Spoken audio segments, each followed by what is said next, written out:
It's not yet started. I mean, I can't see you. Yeah, he will come. It just It's buffering. Buffering.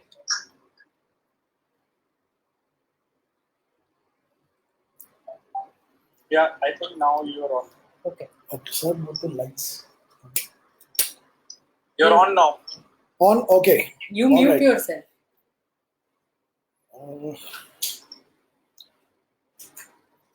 I can't see the comments. The comment moderation, not set. There is a comment moderation also, no? It is that normally when I was there. Right. And 1 minute. Arjun. 1 minute. Yes, sir. All right, now I can get. I saw it. Okay. All right. See, now Okay. you will see the Yeah. hello, sir. Yeah. Start off. Hi, Abhishek. Okay. We start off. Is Manish online? Akash, hi. All right, Akash. You emailed me the questions, but you've not mentioned the names of the people who have asked these questions. Hi, Manish.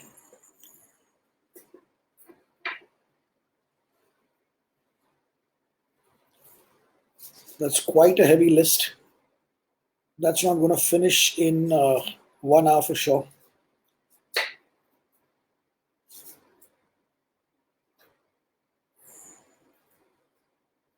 All right, I'm just going to start off now. Manish, Akash, should I start off?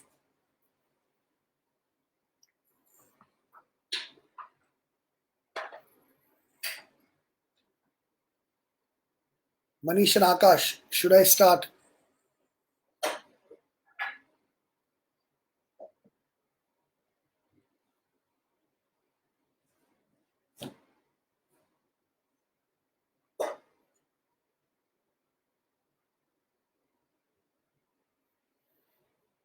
Arjun, I'm not getting a go-ahead from them. I don't know whether to start or not.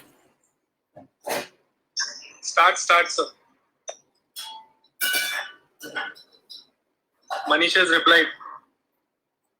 Manish has just replied a hi, KAIZZAD. I don't know. I'm not getting a... No, below that he said good to go. Start, sir. Okay. I've not been scrolling actually. Yeah. All right.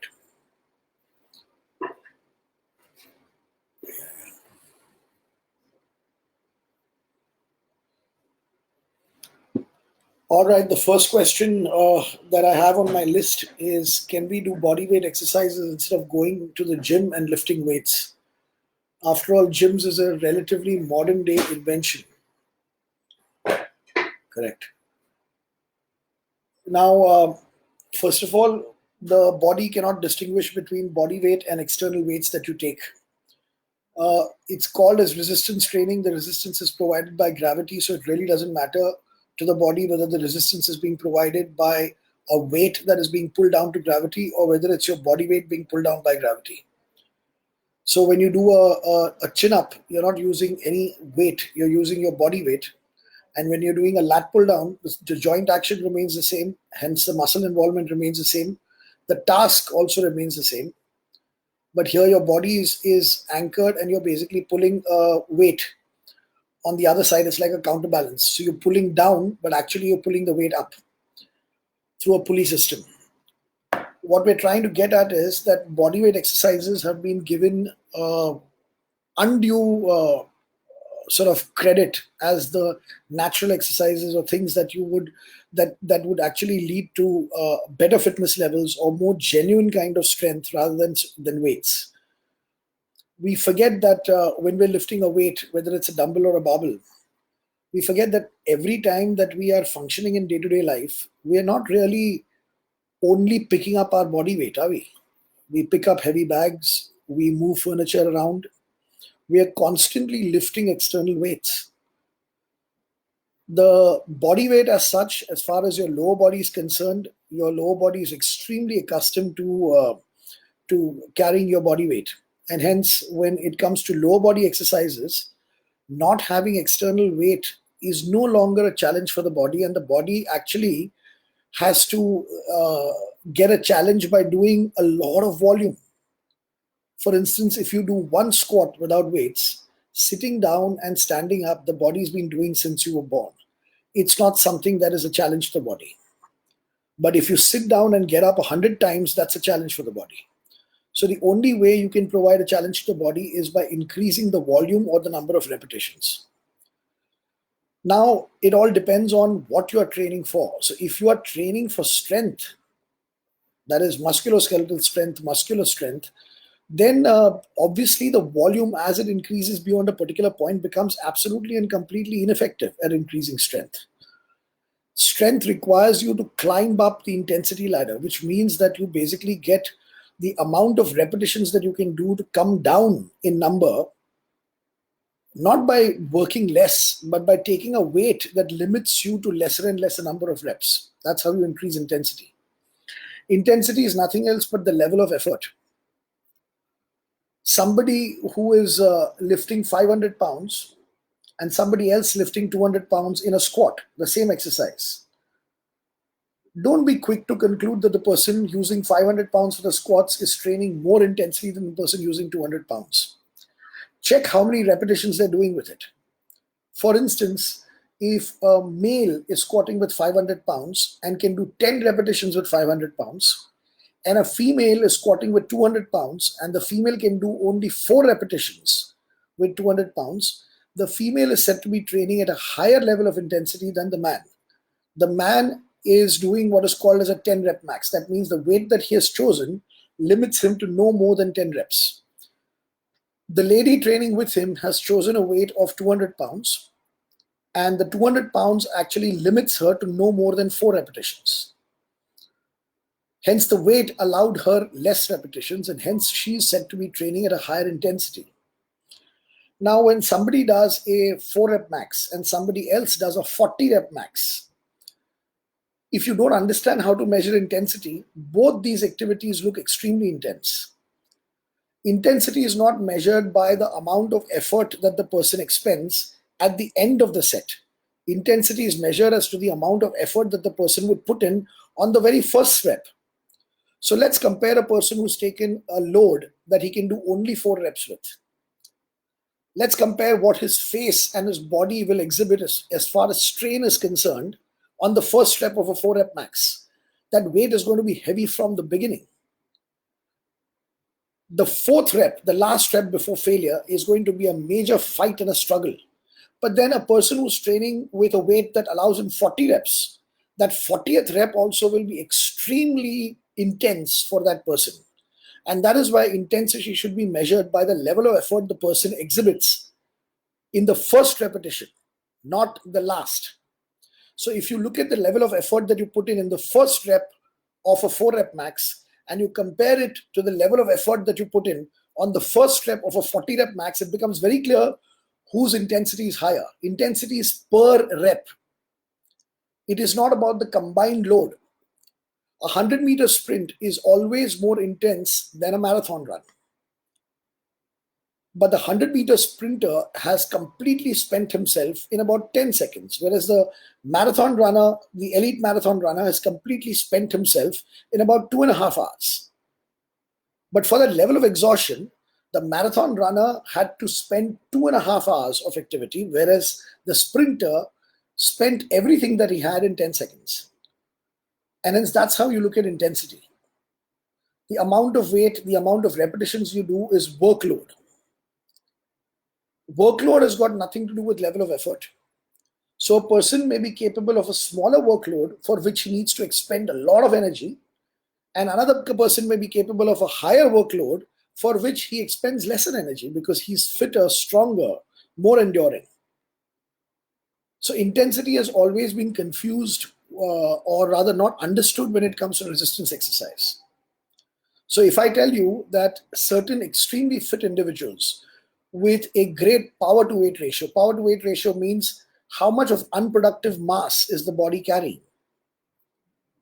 And in terms of the human body, the productive mass is everything else that the body has apart from the fat in the subcutaneous layer or in the viscera. Yes, there is such a thing as essential fat, but that essential fat is considered as part of lean body mass.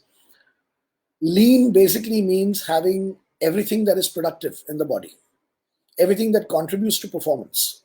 So the weight of what is lean really doesn't matter to the body, because the weight of what is lean is productive for the body. What is unproductive for the body to carry is the fat that lies under the skin and the fat that lies inside the viscera that creates a protruding stomach. So body fat percentage is what we're talking about. A higher body fat percentage screws up power to weight ratio. Many of you all who have interest in automobiles will understand power to weight ratio. So an automobile may be an automobile with a very high horsepower, but if the body weight is extremely heavy, then the performance is not going to be right. For instance, manufacturers of supercars and hypercars, they put in as much effort, thinking, research into making extremely powerful engines, but they put that much amount of effort also into making the body of the car lighter and lighter. Carbon fiber being a good example of the material that is used instead of the metal that they use in other cars. So it's not just about the power, but it's also about the weight of the vehicle. And in terms of hypercars, the dream car was always the 1:1 horsepower to body weight car. For instance, there's a manufacturer called Koenigsegg who's made a 1:1 car. That means 1 horsepower per 1 kilo of the car. A lean human being is like that. Power to weight ratio is ideal. Whereas a human being carrying a higher fat percentage is always handicapped because the power to weight ratio suffers. This has to be taken into account when you're giving exercises with freehand or other freehand bodyweight exercises. For very fit individuals with an excellent body composition, with very low body fat levels, extremely lean individuals, bodyweight exercises can sometimes become too light, where a person will have to do upwards of 50, 60, 100 repetitions to get some kind of a challenge to his muscles. Bodyweight exercises also become, on the other hand, conversely, extremely difficult for people who have excess body fat. So there may be exercises that you can do with your body weight with which a person who's carrying a high level of fat percentage may not even be able to do 1 or 2 repetitions. To have a productive workout with one's body weight, in terms of gains in strength, you have to strike lucky in that bandwidth where your body weight can provide you the resistance that will limit you to a repetition range of less than 10. Anybody whose body weight prevents him from doing more than 10 repetitions, but it has to be at least more than 6 or more than 4 repetitions, then that person is getting a productive workout from body weight. As he gets accustomed to his body weight in various exercises, for instance, take the most common one, the push-ups. Once a person starts doing 50, 60, 70, 80 push-ups at one go, it no longer contributes to any specific component of fitness. Of course, as a challenge, when somebody is capable of doing, say, 150 push-ups at one go, it's an impressive feat, definitely. But it's no longer helping the person in becoming stronger. He may win a challenge, a bet. Somebody says, can you do more than 100? Okay, let's lay a bet. Can you do more than 100? If you do more than 100, I'm willing to give you 10,000 bucks. He'll earn 10,000 bucks by doing 150. But he's not going to get any further benefit out of doing those 150 push-ups. He's too accustomed to his body weight, and his body weight is too light. What weight training does is going to a gym and having these dumbbells and barbells. What that does is it gives you the flexibility of using less than body weight, more than body weight. I know of people who can crank out 30, 40 repetitions in chin-ups. Now they definitely need to add weight to their bodies by dangling a dumbbell or plates using a hip belt to then make the chin-ups productive enough to contribute towards an increase in strength. Increase in any component of fitness is forcing the body to adapt to a higher load. Progressive overload, unless and until you keep doing progressive overload, the body will not have something to adapt to. And when it comes to strength, the progressive overload factor needs to come from an increase in poundage. So this is where I'm giving you facts. It's not my opinion. You can very well train the body using body weight, but there are two limitations. If you're not carrying excess body fat and you're a lean individual, there will come a time very soon when your body weight is very light for you. And if you're carrying excess body fat, your body weight is going to be too heavy for you till you get rid of that fat, and then you can start off. So it sort of fixes you with your body weight. I know of a lot of people who will start off with these calisthenics, and supposing now the push-ups are getting too easy, they'll tell somebody to stand on their back, on their upper back. So what is that? Now you're using another human being as a weight. And for the body, it doesn't matter whether it's an Olympic plate over there, whether it's dumbbells over there, or whether it's somebody else standing on your back. Load is a load. So that's the take. And I would like somebody to at least sort of give me some indication, because it's a very funny way of, I'm only seeing my face. I don't know whether my answers are going through. I need some kind of a acknowledgement that whether this question was answered properly. There's a lady, Rita Shah, she can't hear properly, she's saying. Could be the network at her end. So Akash, if you can just give me a kind of a heads up whether the question was answered or not.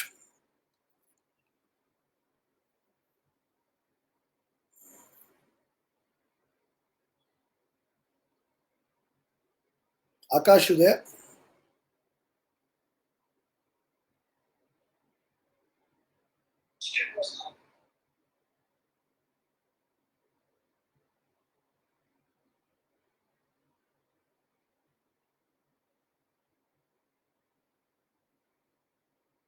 So you can go to the next one. All right. But why am I not getting the replies from them? All right, I'll go to the next question. How do you suggest workout time be distributed between strength, cardio, and flexibility training? Manish, hi. Going to the second question now. I just wanted to know whether the earlier question was answered, whether whoever asked that question has got his answer or no. Okay, how do you suggest workout time be distributed between strength, cardio, and flexibility training? All right, now here goes. When it comes to flexibility training, static passive stretches, you do them on a daily basis after every workout. There's no schedule there. It's just that you stretch after a workout, not before a workout, and there are reasons for it. I'll get back to that. When it comes to a balance between strength and what you call as cardio, I would not term it as cardio. I would term it as endurance work. So if you're going to distribute your week between strength work and endurance work, you could either go with a 50-50 ratio of Mondays, Wednesdays, Fridays with strength, and correspondingly Tuesdays, Thursdays, Saturdays with endurance work. Or depending on what you want to emphasize more.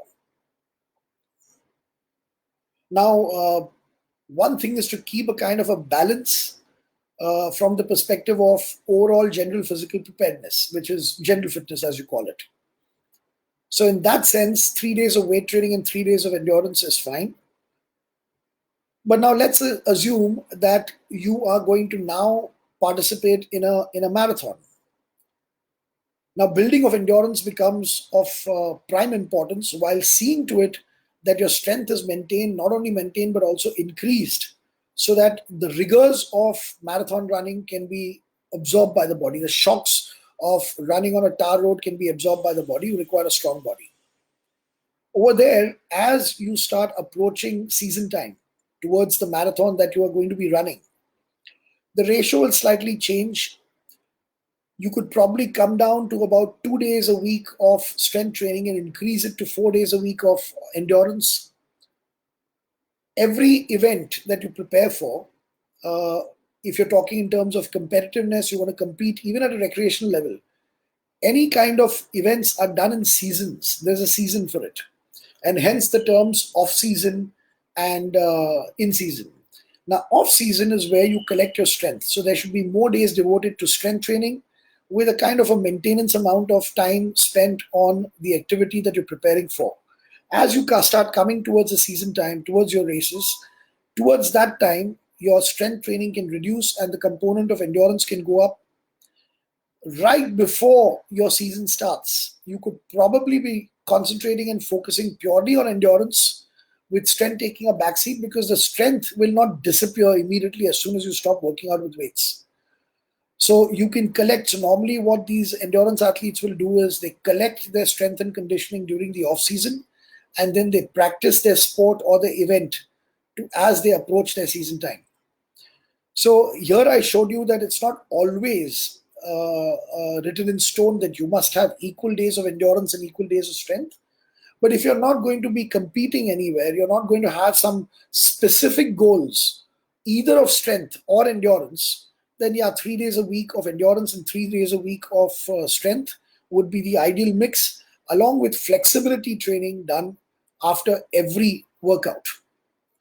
When you say flexibility training, you're basically mainly talking about static passive stretches, the ones where you stretch and you hold for 15 seconds. You actually build this mobility and flexibility neurally. The body remembers the added length that the muscle could achieve, so to speak, and hence, because it is to do with kinesthetic memory, it needs to be done on a daily basis. There is no intensity component in stretching, because stretching is, the moment you add effort to stretching, the body will work against flexibility. Hence, every stretch is supposed to be done in the most relaxed manner, while maintaining your breath, your regular breath. The moment you have to hold your breath while doing a stretch, you're doing it wrong.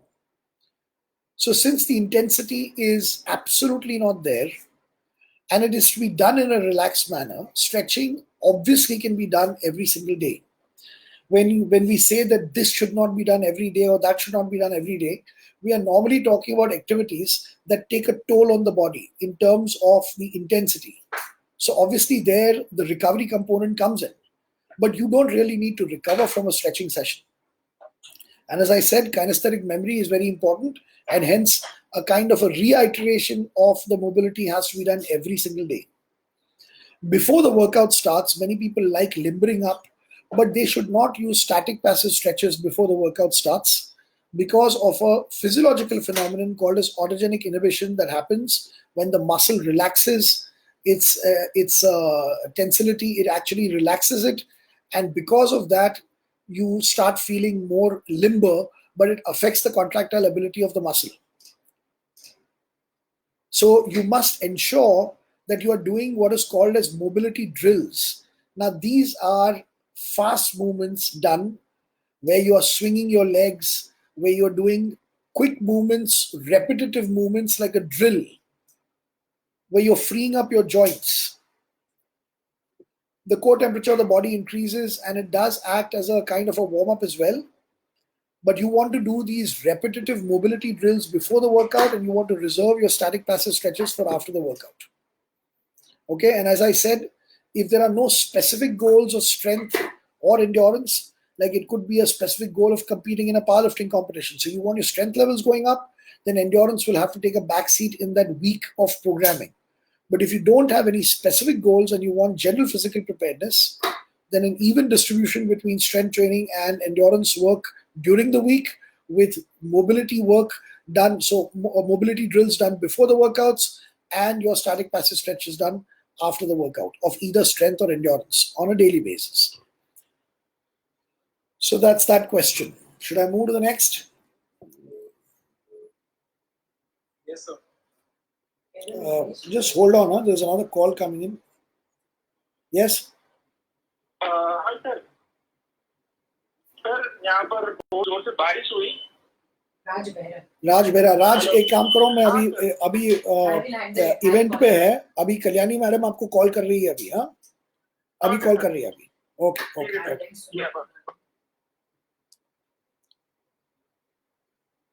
All right. Can you suggest a simple way to plan or structure one's strength training program during the week? So by the way, the correct way, the right way is always a simple way. There's not much to, if it's complicated, obviously it's because we've not really understood the whole concept clearly. That is why things become complex. Otherwise, they're always simple. So how to basically create a program for yourself all through the week when it comes to when it comes to your workouts. How do you basically structure the workout depends on a beginner, intermediate, or advanced level. Now, what exactly are these beginner, intermediate, and advanced levels?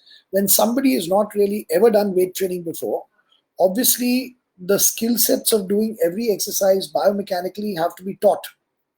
Not only that, a lot of lifting habits have to be inculcated.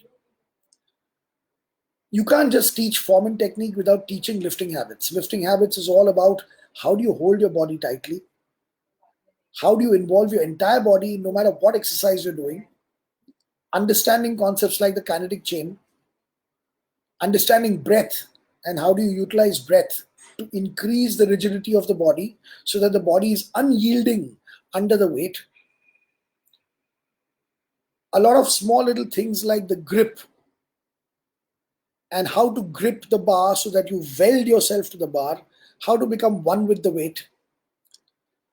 Becoming one with the weight would mean that when you do a squat, it's not a bar that is perched on your back. The bar is a part of you. So if you are, say, if you are 80 kilos and you are lifting 100 kilos on your back, it is you who's 80 kilos who's lifting 100 kilos. Now, when you do a squat that way, the squat is not very efficient. But if you hold the bar in a particular way where the bar becomes a part of you, which means 80 kilo you, the moment you lift the bar off the rack and you walk out, you become a 180 kilo individual. The bar becomes a part of you. Now, 180 kilo you is sitting down and 182 kilo you is standing up. When that happens, that oneness with the weight, that welding of the weight and the body, when that happens, that's when you truly start enjoying strength training and you truly start feeling in control of the exercise. So these things have to be taught at the beginner level. When these things are being taught, the intensity is very low. And you can't flood a beginner with tons of exercises and variations. You need to keep the exercises less. You need to keep the exercises fundamental. Teach the person how to push, teach the person how to pull, teach the person how to lift overhead, teach the person how to sit down and stand up, teach the person how to lift a load from the floor. This is what a beginner needs to be taught. The intensity is low because a lot of corrections need to be made. The intensity is low because a lot of concepts have to go into that beginner's head. So during that time, you choose one or two exercises for the lower body, one or two exercises for the pushing, one or two exercises for the pulling, and one exercise for the overhead lifting, one exercise for picking up the weight from the floor, and you create what is called as a full body workout. At our schools, K11, we used to teach a long time back about body parts. Of course, we've evolved and now we no longer talk about body parts, we talk about tasks. We no longer talk about the latissimus dorsi in isolation, the mid trapezius in isolation, the posterior deltoid in isolation. We talk about pulling and pushing.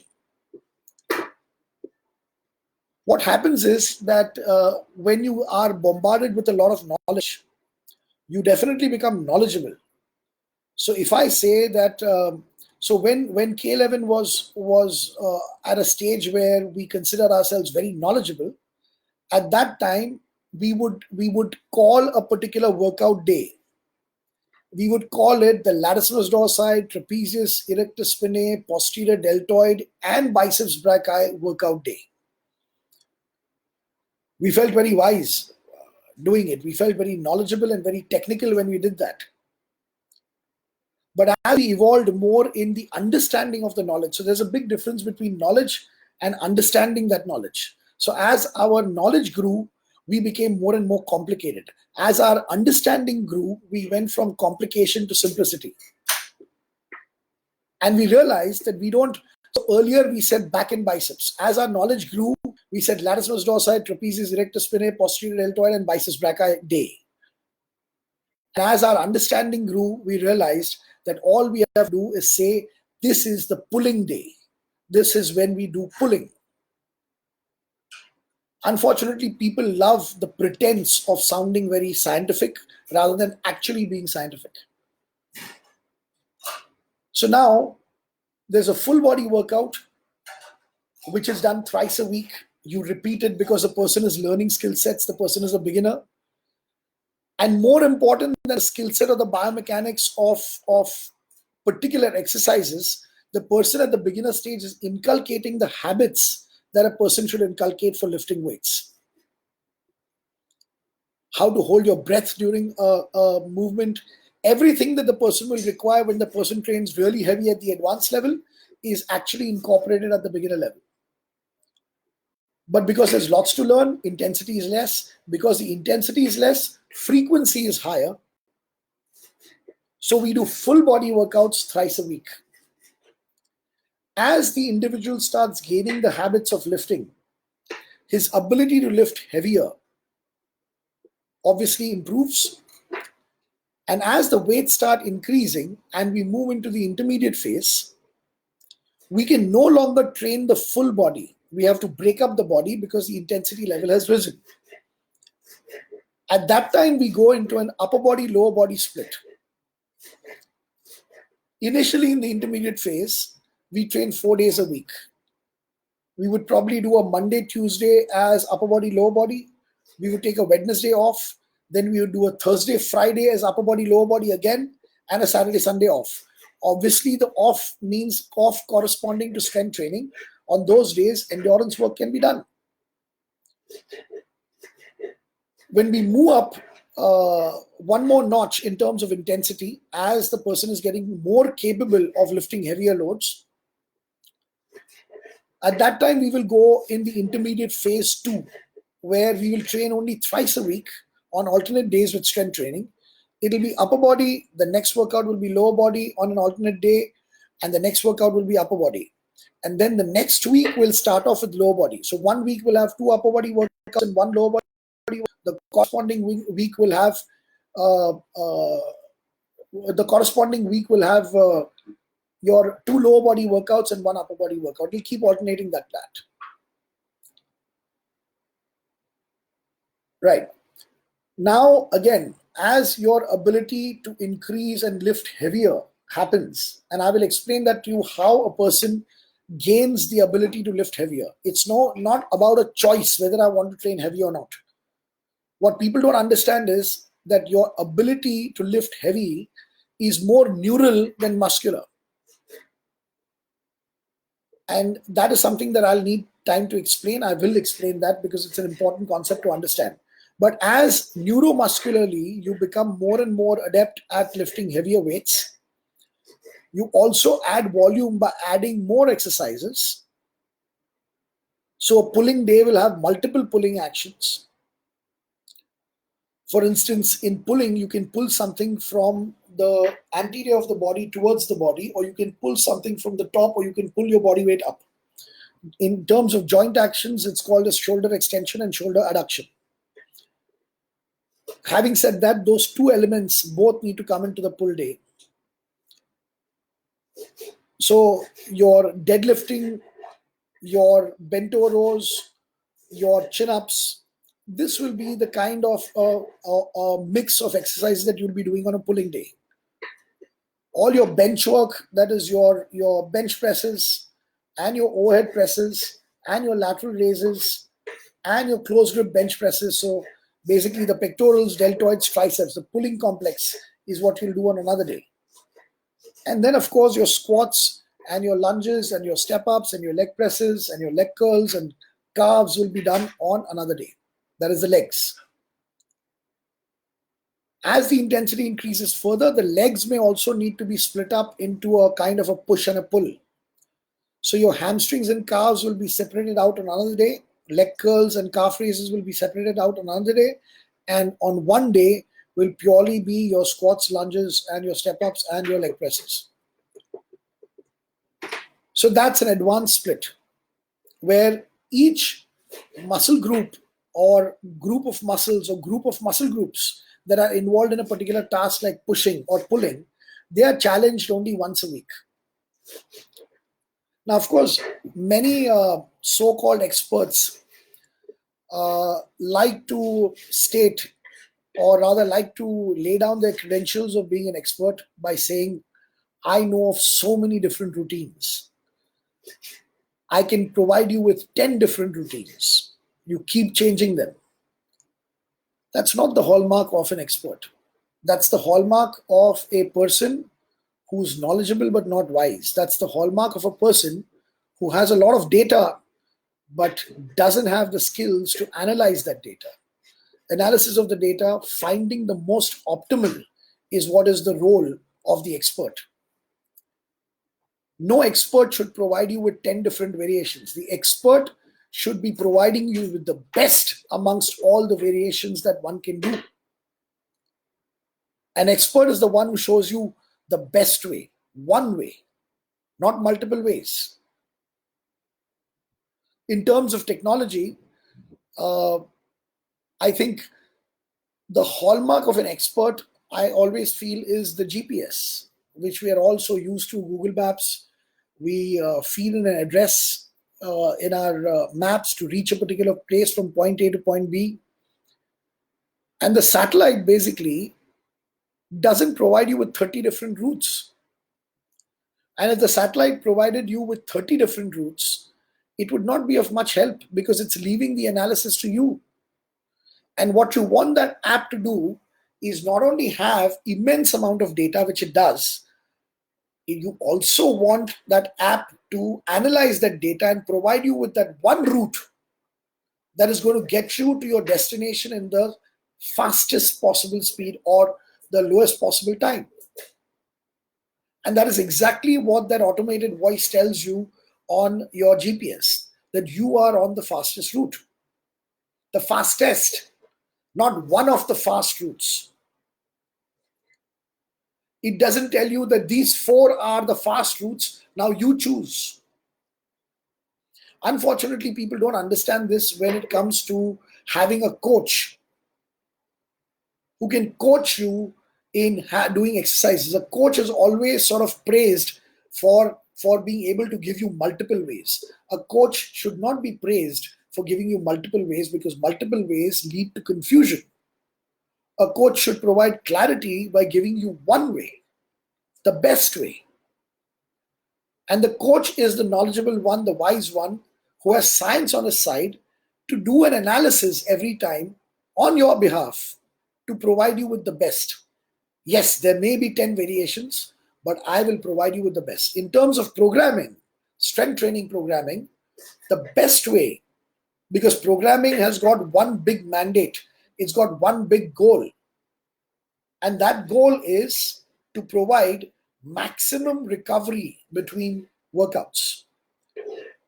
Each set of muscles that are trained for a task, they need to rest. At the advanced level, remember, you're going to be training with intensities that will provide tremendous adaptation in terms of getting stronger, but that adaptation should be given time. You keep on hammering the same muscles again and again, and what's going to happen is that you're not going to give the body time enough to adapt to that higher level of stress. Remember, the body strengthens by you putting stress on it. But it's a combination of putting stress and then a proportionate amount of time should be given for recovery. When you mess around with this pushing and pulling, where you come across different routines where somebody says, combine the pushing and pulling on a day. Let's do chest and back. Let's do biceps and triceps together. Or let's do arms on a separate day. What that does is it creates overlap. Though on paper you are training different body parts, actually the same body parts are getting used again and again. Avoiding overlap is a very important part of a wise programming and scheduling plan. And the best way to avoid overlap and unintentionally train the same muscles twice or thrice a week, the best programming that you can do is based on the push and the pull. Group all tasks that are pushing on one day and add a load on them. Group all tasks that are pulling on one day, add a load on them. This way you ensure that all the muscles involved in a particular task are given the load only once a week, truly once a week. What that is going to do is, it is going to add to the ability of you getting longer duration linear gains. Now, obviously, a completely linear gain in strength, that is no plateaus, is just not possible. But you can minimize the plateaus and you can have a longer run before you hit a plateau by programming correctly. What is correct is what is the best at that moment. That is what is correct.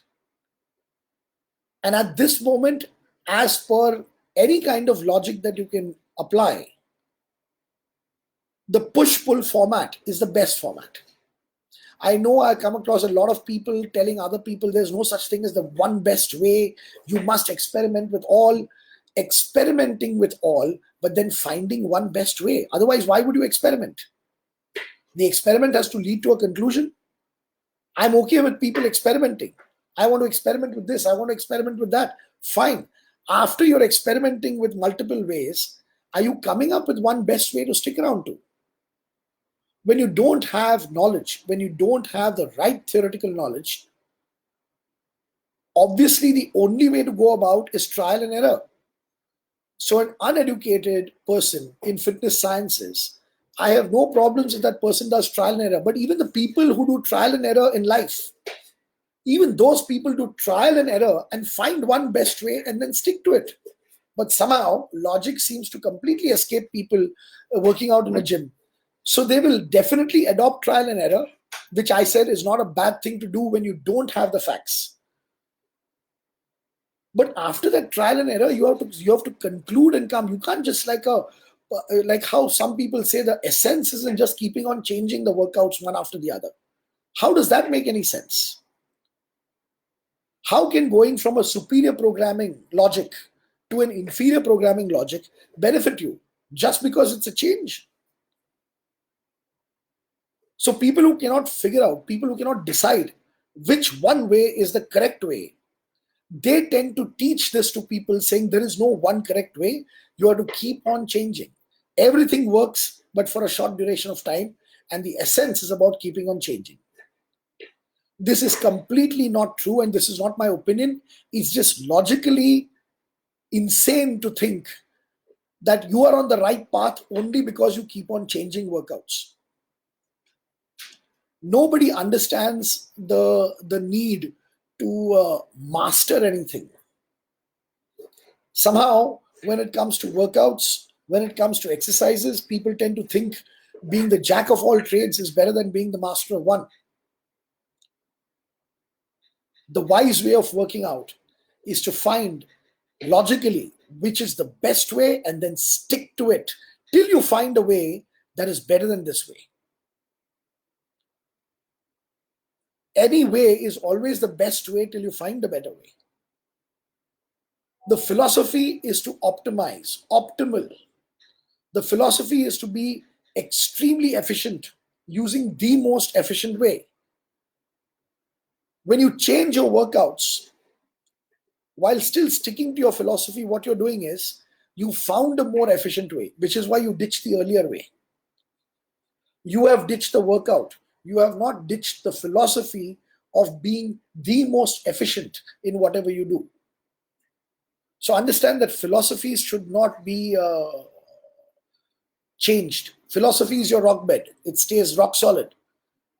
The modalities can change. The modes can change. Your exercises can change. But why would they change? Because you found something more optimal, more efficient.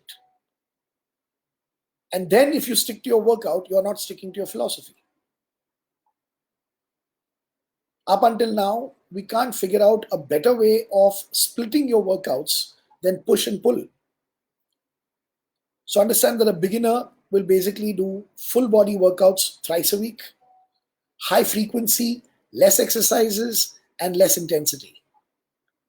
Learn and imbibe the lifting habits and move on to the intermediate phase where you will need to split up into exercise for the upper body and exercise for the lower body. And then you will have to go further into the advanced where you will have to basically divide the upper body into a push and a pull with a leg workout separately. And even in the leg workout, there will come a time when the intensity levels rise. And remember that there's a humongous metabolic demand on the body when you train with the lower body. So in the lower body, there will come a time when you'll have to split up your pulling, that is your calf and hamstring movements are pulling movements for the legs. Those movements will have to be separated out on a separate day. If you're really training with intensity, more than 4 days a week of strength training doesn't make sense. I know there are people who are fanatic about training 6 days a week. They can't train lesser than that. But that's the problem. Fanaticism. There is no logic in fanaticism. So don't become a workout fanatic.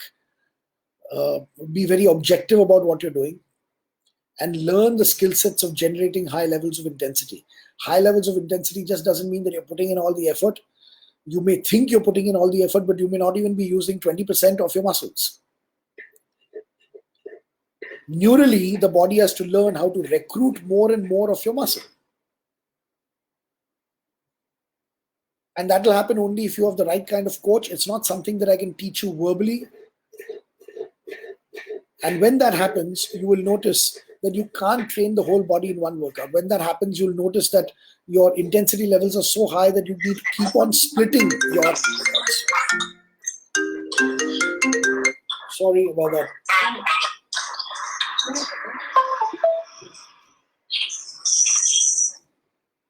I don't know.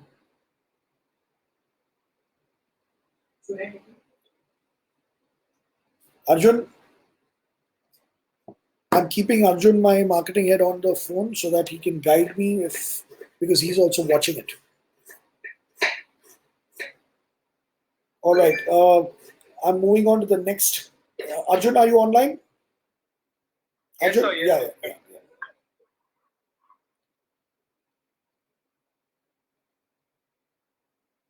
What is your take on the role of nutrition versus exercise for weight loss?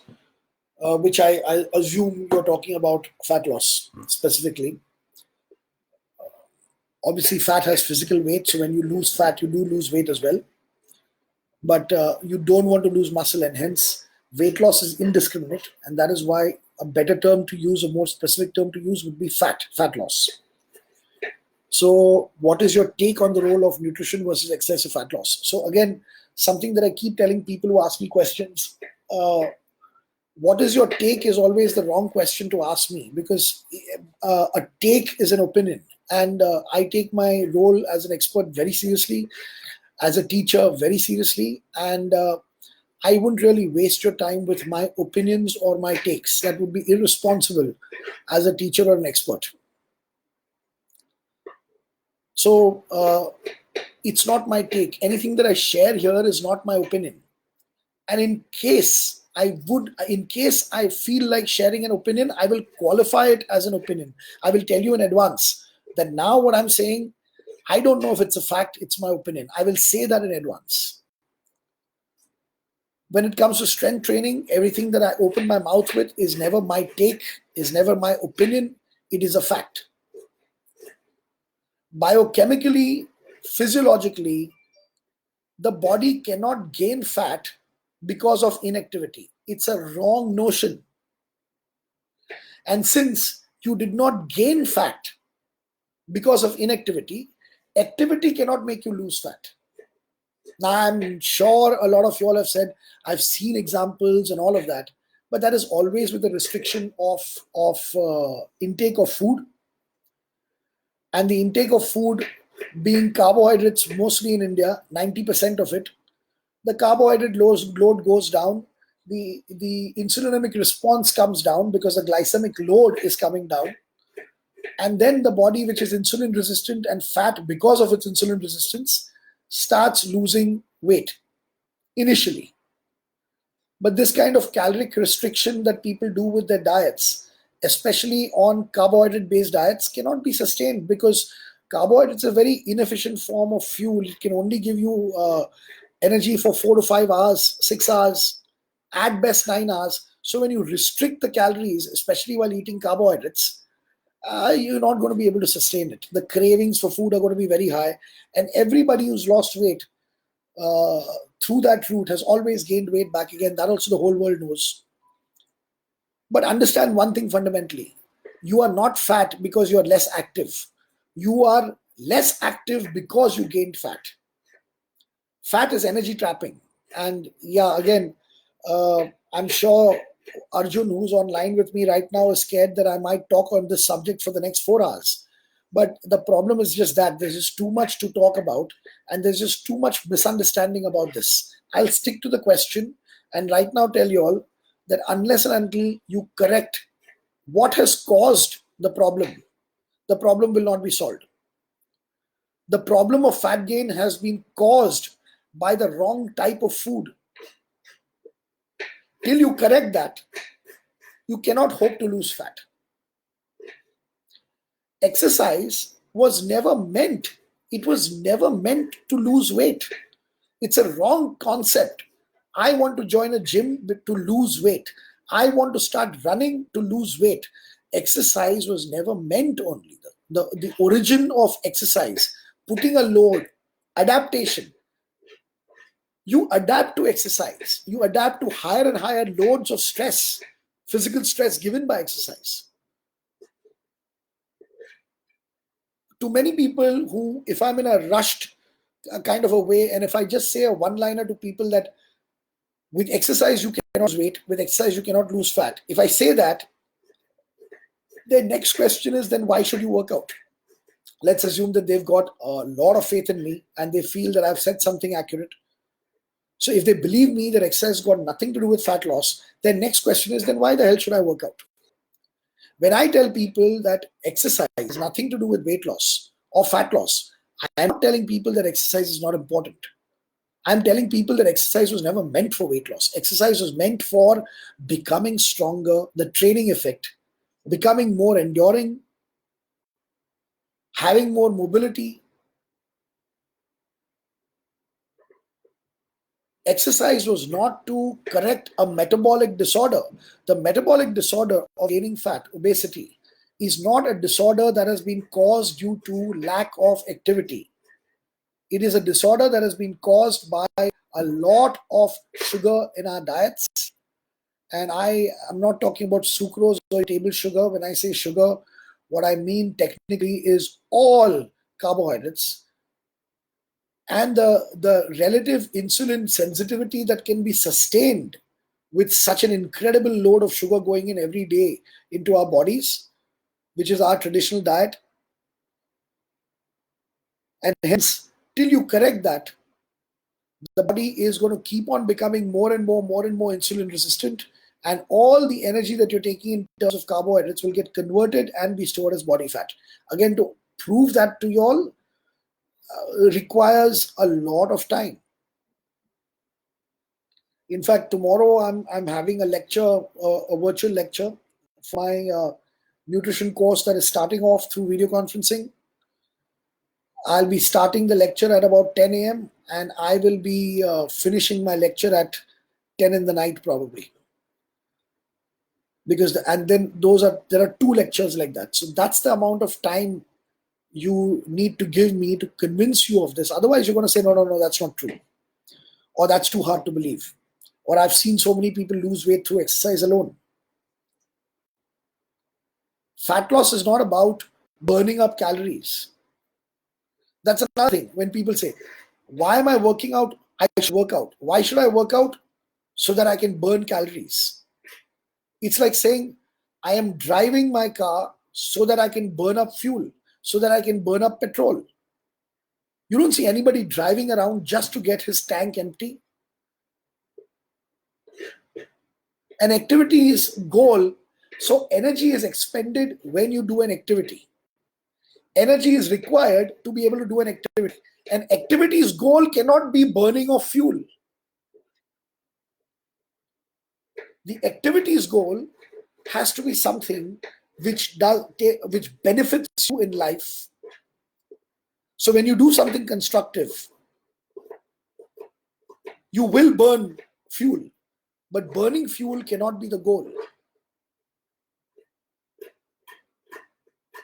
You want to go across town to meet a friend who's ill, you get into your car and you drive there because you want to meet your friend.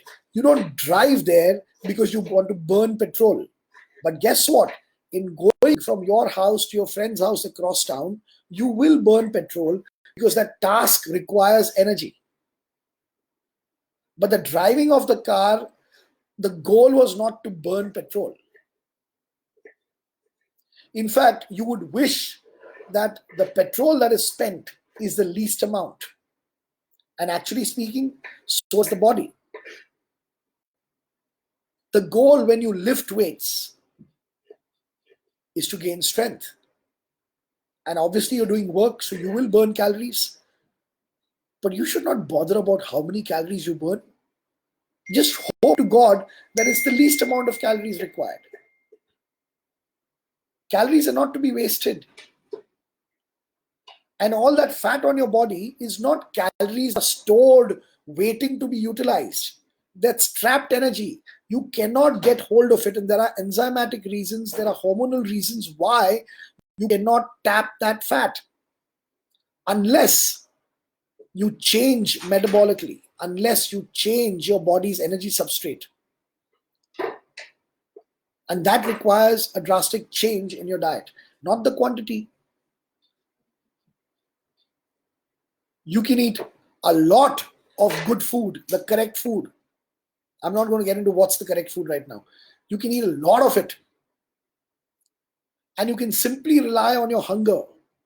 Once you remove addictive substances from your diet, and yes, all sugar and carbohydrates are addictive. So once you remove the addictive substances from your diet, you can actually rely on your hunger to decide the exact quantum of calories and fuel that the body requires. Hunger is not behavioral, and hence discipline should never be used for hunger. Hunger is not behavioral, hunger is biological. Every animal trusts its hunger. And even we used to, in the day and age when there was no adiposity, when there was no obesity, people ate only when they were hungry, and they ate as much as their hunger demanded. Leptin and ghrelin, two incredibly important hormones, and due to the whole influx of sugar into our diets, leptin and ghrelin have never worked properly for us. But you eliminate the sugar, and then leptin and ghrelin will accurately decide how many calories the body requires by biological responses of the body that we call as hunger and satiety. Hunger is not greed, and satiety is not control or discipline. They are biological responses where the body can only think about food and wants to eat, and the body then says, all right, enough, I can't take in more. It's not to be thought out. It's not to be, a calculator is not required. Weighing of food is not required. The right kind of food on your plate is required. And then you rely on leptin and ghrelin. And leptin and ghrelin are extremely accurate in their macro calculations. They're too accurate. Leptin and ghrelin, when you're eating the right kind of food without addictive substances, leptin and ghrelin are downright accurate. And no mathematical macro calculations. And I have taught macro calculations all my life. I have done macro calculations all my life. Everything that I'm telling you all right now, which is difficult for you all to believe, please understand that I have done that. I'm not trying to tell you that I am the smart one who knew all this from the very beginning. I've made mammoth mistakes. I've gone with the wrong kind of science. I've been made fool of. But one thing that I'll pat myself on the back for, and one thing that I would consider myself to be ahead, more ahead than y'all, is that I can recognize the foolishness that I've done, stop, and change direction. Instead of being stubborn enough to not acknowledge the fact that I was fat 10 years back, I'm still fat now, this approach is not working, and yet keep on flogging the dead horse, keep on following the same diktats. Why should you run? Definitely not to burn calories, definitely not to lose weight. Why should you run? You should run to become a better runner. Why should you lift weights? Not to increase your metabolic rate, not to burn calories, not to lose fat. Why should you lift weights? To become stronger. It's very clear.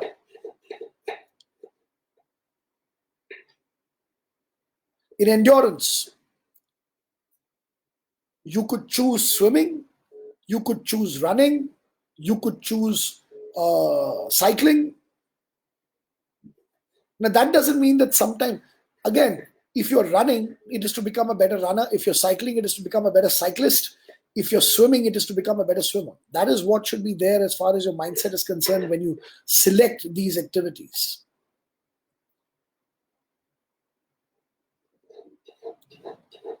So all of this that I said is not my take. It is logic, inarguable logic. Okay. So the next, I think, Kalyani, our office needs to be told I'm in an event. I'm getting. Sorry, Ripple is calling me. Okay, now let me go to the next question.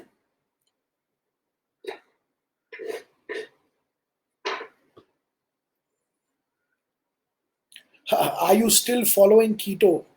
See, now that, first of all, I don't like that word. I've mentioned it many times. The word keto is a slang.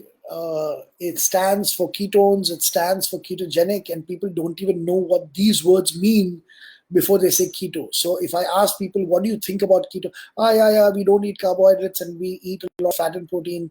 So that's keto.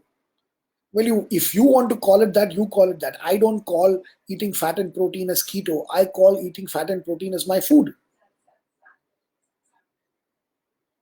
It is not a diet for me. It is my food that I eat when I'm hungry. And I eat till my hunger is satiated. You cannot call it a diet plan. When a carnivorous animal eats meat, it's not his diet plan. When a herbivorous animal eats grass, it's not its diet plan. And nobody asks a carnivorous lion or a tiger, how long are you going to continue eating meat? Nobody asks a horse, how long are you going to continue eating grass? So the question should be that, KAIZZAD, do you still eat fat and protein? Or more importantly, you should say, KAIZZAD, are you still eating meat and eggs? Fat and protein are educated words. I don't eat macros. I eat food. Again, the same thing. Knowledge and then understanding. When you're knowledgeable without having an understanding, you tend to cling to these terms. So instead of saying I haven't had enough food, what you'd like to say, and it sounds very cool, I've not met my macros for the day. It's not, you're not impressing the people who understand science, you're not impressing them.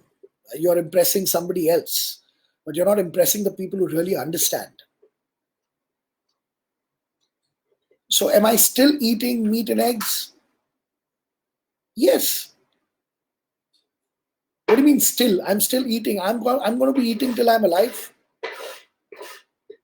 Just as I drink water and I breathe. And hence, if you ask me this question after another 10 years, are you still eating the same way? Yes, obviously I'm eating the same way. So I know of people who actually, when they're on keto, they'll say that, oh, I've been on keto for 3 years and 4 months. And some of them will remember the number of days also. How the hell do you remember that? If I ask you that as an infant, when did your breastfeeding stop exactly? And when did you start eating solid food? When were you on formula? And when is it that your mother fed you your first solid food? You don't remember? Now, I do remember that I started off eating the right way somewhere about a year before my accidents and my surgeries, the bike accidents. And hence, that is why I could probably remember. So, strength training in biomechanics. Yeah. So that I remember, I started off. But at the same time, I don't remember now whether it's 4 years or 5 years or 6 years I've been eating that way. I definitely don't remember the months and the days. So again, are you still? Yes, I'm still eating. And I still eat what is scientifically correct for the human body. Moving on to how to maintain muscle mass during lockout. All right, so very easy question to answer. The amount of intensity that is required to build muscle is not the amount of intensity that is required to see to it that the muscle doesn't go into atrophy. So definitely when you are doing all those things of lifting cooking cylinders at home and doing leg presses under the sofa and all of those things that we see on social media on a regular basis, during the lockdown, everybody's going crazy trying to find ways of working out at home, and we see all kinds of ingenious ways. And obviously, for people who are at the advanced level, the resistance is never enough. The amount of weight that you can lift is never enough at home. Well, a higher repetition range with lighter weights and all that may not help you in gaining muscle, but it is definitely not going to allow the body to atrophy. So at this time during lockdown, don't really, oh my God, how much I used to lift in the gym. Don't worry about that. As long as you're giving some work to the body in terms of pushing, pulling, sitting and standing, in terms of lower body work, if you've developed an appreciable amount of muscle and you are on correct nutrition, your muscles are not going to atrophy. Not one bit. I can promise you that. Because atrophy actually requires, atrophy is the opposite of hypertrophy. You gain muscle, the muscle cells increase in size, and if you are not using your muscle cells, they decrease in size. The gaining of muscle obviously requires a challenge, a big challenge, but the loss of muscle actually requires complete disuse. So if your intensity in the gym is here and at home you can manage an intensity here, don't worry about atrophy. Go for it. Keep doing that lower intensities at home. And what you will do with that is when the gyms open up, you will start off at that point only. You will not have slid down, for sure. So that's my answer for that. Since gyms are closed, how can we train 4 to 5 RM workout? Well, you can't. In a Q&A session, an expert needs to know when to say, no, you can't. No, there is no solution. And again, sorry, I'm not being very accurate with my answer here. You said, how can we train 4 to 5 RM workout? It all depends on what is your 4 to 5 RM. Now, if your 4 to 5 RM is like a massive 400, 500 pounds, obviously that is not something that you're going to be able to accomplish at home, no matter how many cooking cylinders you have. So I've seen very innovative guys. So a filled up cooking cylinder would be how much? About Arjun, what is a filled up cylinder? How much is it? About 15 to 16 kilos. Filled up, huh? Full one. Filled up. Yeah, so I've seen people putting a cylinder across a bamboo, a big long bamboo, one cylinder here, one cylinder there. Now, I don't know how many households are there with 5 cylinders and 6 cylinders unless you're a restaurant owner. So It all depends again on your creativity and what is available, but very difficult for people who are using upwards of 200, 300 pounds in their workouts for whatever exercises to get similar conditions at home. All right. But if your 4 to 5 rep max is like 40 kilos and 50 kilos, which is quite a good thing for females. So a lot of females probably who are training at that intensity could get that representative amount of weight with their house furniture or whatever. So again, I'm not saying it's impossible, but it all depends on what your 4 to 5 rep max is. Whether your 4 to 5 rep max is 50 pounds, 100 pounds, 500 pounds, what is it? It all depends on that. How we can follow pull and push workout at home? Why? The same way. The format remains the same. Whatever pulling you can do with body weight on one day, whatever pushing you can do with body weight on another day. There's no difference there.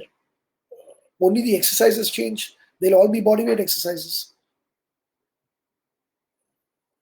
What are the chances of losing muscle mass with no heavyweight training? I think I've already answered that question. The heavyweights are for strength. In fact, with lightweights also people gain muscle. But when you really want your muscles to neuromuscularly, when you want your strength performance high, that's when you require heavyweights. To maintain muscle and so that you don't go through any muscle loss that you've gained, even the lightest of weights will do. You just need to be regular and keep stimulating them.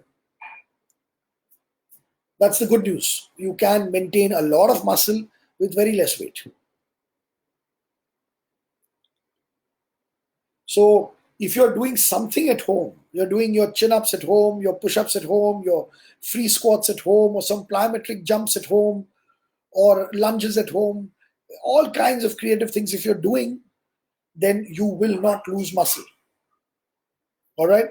And your nutrition should be good. And you all know what I eat. So I don't need to spell that out.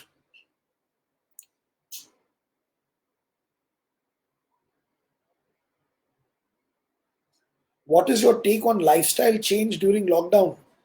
But my lifestyle has changed to the point that I don't teach in the classroom and I'm teaching here on video conferencing. My lifestyle has changed because the government is asking me to sit at home. Kya kare? There is no other lifestyle change. And people who used to go to gyms are doing whatever they can at home. So we are trying to see to it that our lifestyle does not change despite the lockout.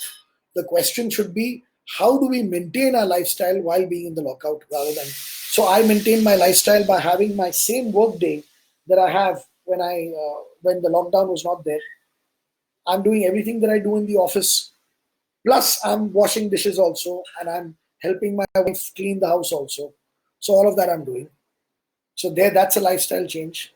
My housekeeping staff that I cherish so much and I miss them so much now, they can't come from their houses to earn their living by cleaning up my house. So I have to clean my own house now.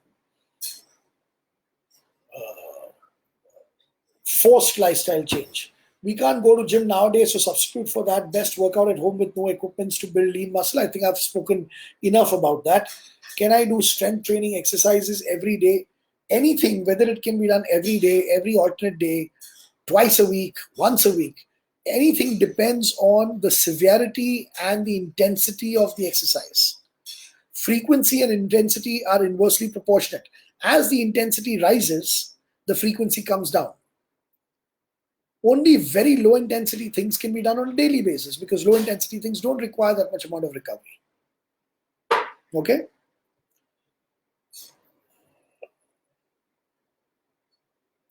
How many reps of each exercise should I perform? So, weight training intensity is not understood. Levels of beginner, intermediate, advanced are not understood. And that is why these questions arise. People who are into endurance training, people who are runners, okay? So maybe somebody started out walking, then turned that walking into brisk walking, then turned it into jogging, and now is a runner and runs. Once he's running, he never wants to walk again. Now, walking, brisk walking, jogging, running, sprinting, this is basically going upwards in intensity. When it comes to strength training intensity, if you've learned how to calculate intensity properly by understanding a rep max concept, one rep max being the highest in intensity, then you will not ask this question, because then you will understand that taking a weight that allows you 15 to 20 repetitions is beginner. Taking a weight that doesn't allow you more than 10 to 15 reps is intermediate. And taking weights that allow you less than 10 reps is advanced. And then you keep on, in advanced also, you keep on going upwards. A person who's been training for years is at the advanced level, should not go beyond 5 reps. And that means should choose loads that don't allow him to go beyond 5 reps, him or her. And once you're training at that level of intensity, if ever you lower the weight down and increase the repetitions, the only reason why you would do that is not to give variety or a change to the body. The only reason why you would do that is to give the body some kind of an active recovery, give the neural system some rest. The motor neurological system needs to be given some rest. It basically gets taxed when you train at very high levels of intensity with loads that are twice your body weight, 2.5 times your body weight. You take a toll on the central nervous system. And from a neural perspective, the best way to give recovery is to have periods of low intensity. So periods of low intensity. So when somebody who's a heavy lifter starts training light with more repetitions, it is not to shock the body or change the routine around. It is just to give the body an active recovery. And which aspect of the body are you giving recovery to? Your nervous system.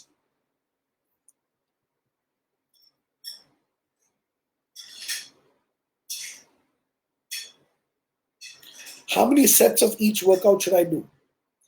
3 sets versus 5 sets. Again, there are no specifics here. Please understand what is the intensity.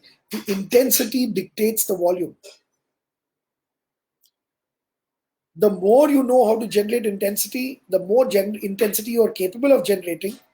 You cannot do 5 sets. Sometimes you can't even do 3 sets. Your body will give up after 2 sets. When somebody says, I do 20 sets of an exercise, you cannot take pride in that. The question is, how the hell were you capable of doing 20 sets? What were you doing, bloody hell? Were you lifting newspapers or what? Rolled up newspapers or what? At what intensity were you training that you could do 20 repetitions? So there is no pride to be taken in doing number of sets. The pride is in how much intensity you're capable of generating, in what loads you're capable of taking. Multiple sets simply means that you're not giving your 100% to your sets. That is why you can keep on doing 5 sets and 10 sets. I don't think if you're capable of doing more than 3 sets per exercise, you're really giving it the amount of intensity required. So it would be downwards of 3 sets, either 3 or 2 sets. And sometimes if your intensity is really high in a particular exercise, believe me, 1 set is enough. Okay? And very experienced weight trainers will know when enough is enough. They will know the next set. They know that they can't, they are capable of doing another set, but they're not capable of generating the same amount of intensity now. And that's when they'll call it off. Once you reach a particular level of intensity, you don't want to then drop the intensity during that workout itself. You want to quit at that high. So I will do another. So in my training, when I used to train very intensely, which seems a long time back now because of the fact that, anyway, certain incidents happened, accidents happened. But I still, right now also when I train with as much intensity as I can generate right now. But so sometimes my body itself will tell me that there's one more set in me. I will do another set. And when I've nailed it and I've given it my all, then the body automatically tells me that it's not going to be able to generate that same level of intensity in the next set. That's when an experienced weight trainer knows. He doesn't really follow a written, just because a workout schedule says 4 sets, so main mar jayega to bhi 4 sets marega. That's not the point. Don't show your willpower there. Understand, yes, you will be able to do the 4 sets. You might be able to do the 5th one. If somebody challenges you, you will be able to do the 10th one. But what intensity have you generated? Or have you just done it for the heck of doing more sets? So the emphasis should be on how much intensity I can generate. Even in terms of reps. I remember that when I used to, so if when I used to squat with 500 pounds, so I would be able to do 4 repetitions with 500 pounds. Somebody would shoot a video from the back. Now from the back, you can't see my face. And the hallmark of a experienced weight trainer is that the 4th rep looks exactly the same as the first one. That the speed generation that I've got in the concentric is the same on the 4th as the first. Now, what that requires to maintain that speed, what that requires is pouring more and more of myself into the repetitions. The 2nd repetition has to get more intensity, 3rd repetition even more.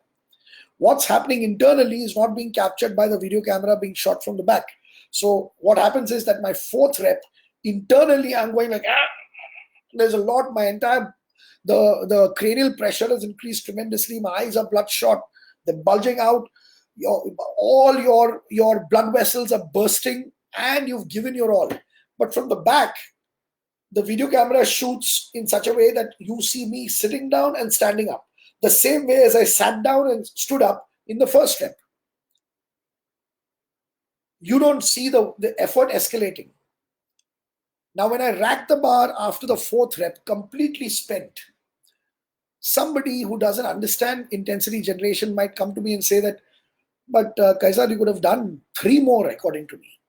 And he doesn't understand that I couldn't have done 3 more. And even if I could do 1 more, it would have been at a slower speed, not that same explosiveness. My failure point is not at the point where I can no longer move. That is Ghadabajuri. My failure point is when I can no longer explode with that much amount of intensity. That's my failure point. I don't care if I can do 1 rep more. What I care is, can I really blast that 1 rep? Can I really blast it with intensity? If I can't blast it with intensity, I will not waste my energy in another repetition. And definitely I will not waste my energy with telling my partner to hold my wrists and bloody lift me up in the squat. That is absolutely and completely insane and stupid. And I'm sorry if I've offended somebody who's done it, but I mean, even I've done it. So I have been stupid. The whole point is that knowledge and its analysis is supposed to make you wiser. So all these things that I say, this is stupid, that is stupid, all these things that I say, and I'm not passing judgment on anybody. I'm not in a place to pass judgment on anybody because I've done these stupidities myself all throughout my younger days.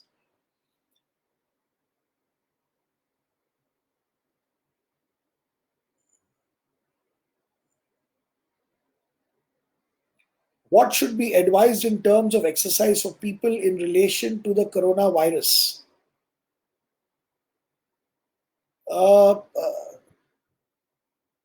Exercise per se, okay, will have no adverse effect on your immunity. And hence, the high intensity or low intensity, while there is a bug in the air, that's not really a relevant question at all. So don't worry about that. Train with as much of a high intensity as your home allows you to, as the things in your house allow you to. Whatever is at your disposal. Don't hold back on the intensity, being worried about the viral pandemic. Okay?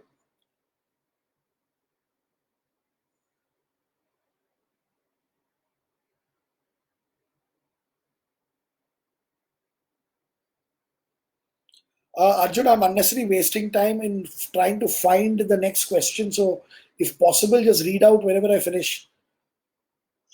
Okay, I'll do that, sir. Yeah, just open it. Right now, I'll go. What should be advised? That was a. How does strength training help in improving sports performance? Yeah. Okay. So, good question. Now, strength is required by everyone, and it's always underestimated somehow. Arjun, you'll have to mute at your end. So strength is a very misunderstood concept or a component of fitness because people think that people know that they need endurance, people know that they need mobility and flexibility, but strength is something that they say probably will not require it. Why does an old man walk slowly? Why does an old man have a problem in getting out of a chair? Why does an old man have a problem in climbing stairs? It's all first and foremost strength. Strength gives us a lot of independence. The skill sets and the strategizing is what helps you win in sports. Given that, your strength is going to be an added boost. The stronger player necessarily does not win. But if two players have equal amounts of skill and are equal strategists, then the stronger one will definitely prevail. Strength is also not just for the offensive. It's not how hard you can hit the ball or how fast you can throw the ball or how hard you can kick. That's the offensive part. Strength is also required for defense. The stronger the body, the more abuse it can handle. Competitive sports at the highest levels are always abusive of the body. It's a war. They don't play sports to stay fit, or they don't play sports for fitness, they play sports to win. Anytime you do something to win, and it's a combat situation, this team against that team, or whatever, athletes will push themselves. And they'll push themselves as much as they can. They don't back out. They've got a warrior mentality. That is what makes them very, very high-level competitive athletes. At that time, a stronger body handles that stress much better. And in that case, what will happen is that there will be longevity in the sport. Strength and conditioning improves longevity in the sport tremendously. It's because of the popularity of strength training that took off.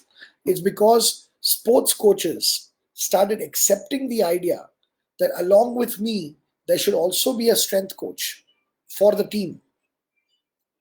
It's only when strength and conditioning became popular in sports and it picked up steam, and the teams in the off-season would invest a lot of their time in strength and conditioning, only then did we see top-level athletes, world-level athletes, perform at the world level in the open, not in the masters, even way beyond their 40s.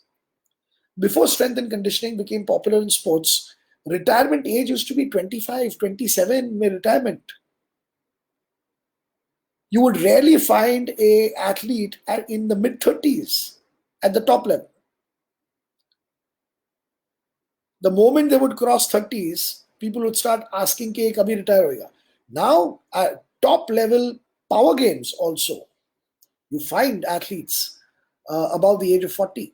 And this whole increased longevity in the career of sports has come about because of an emphasis on strength.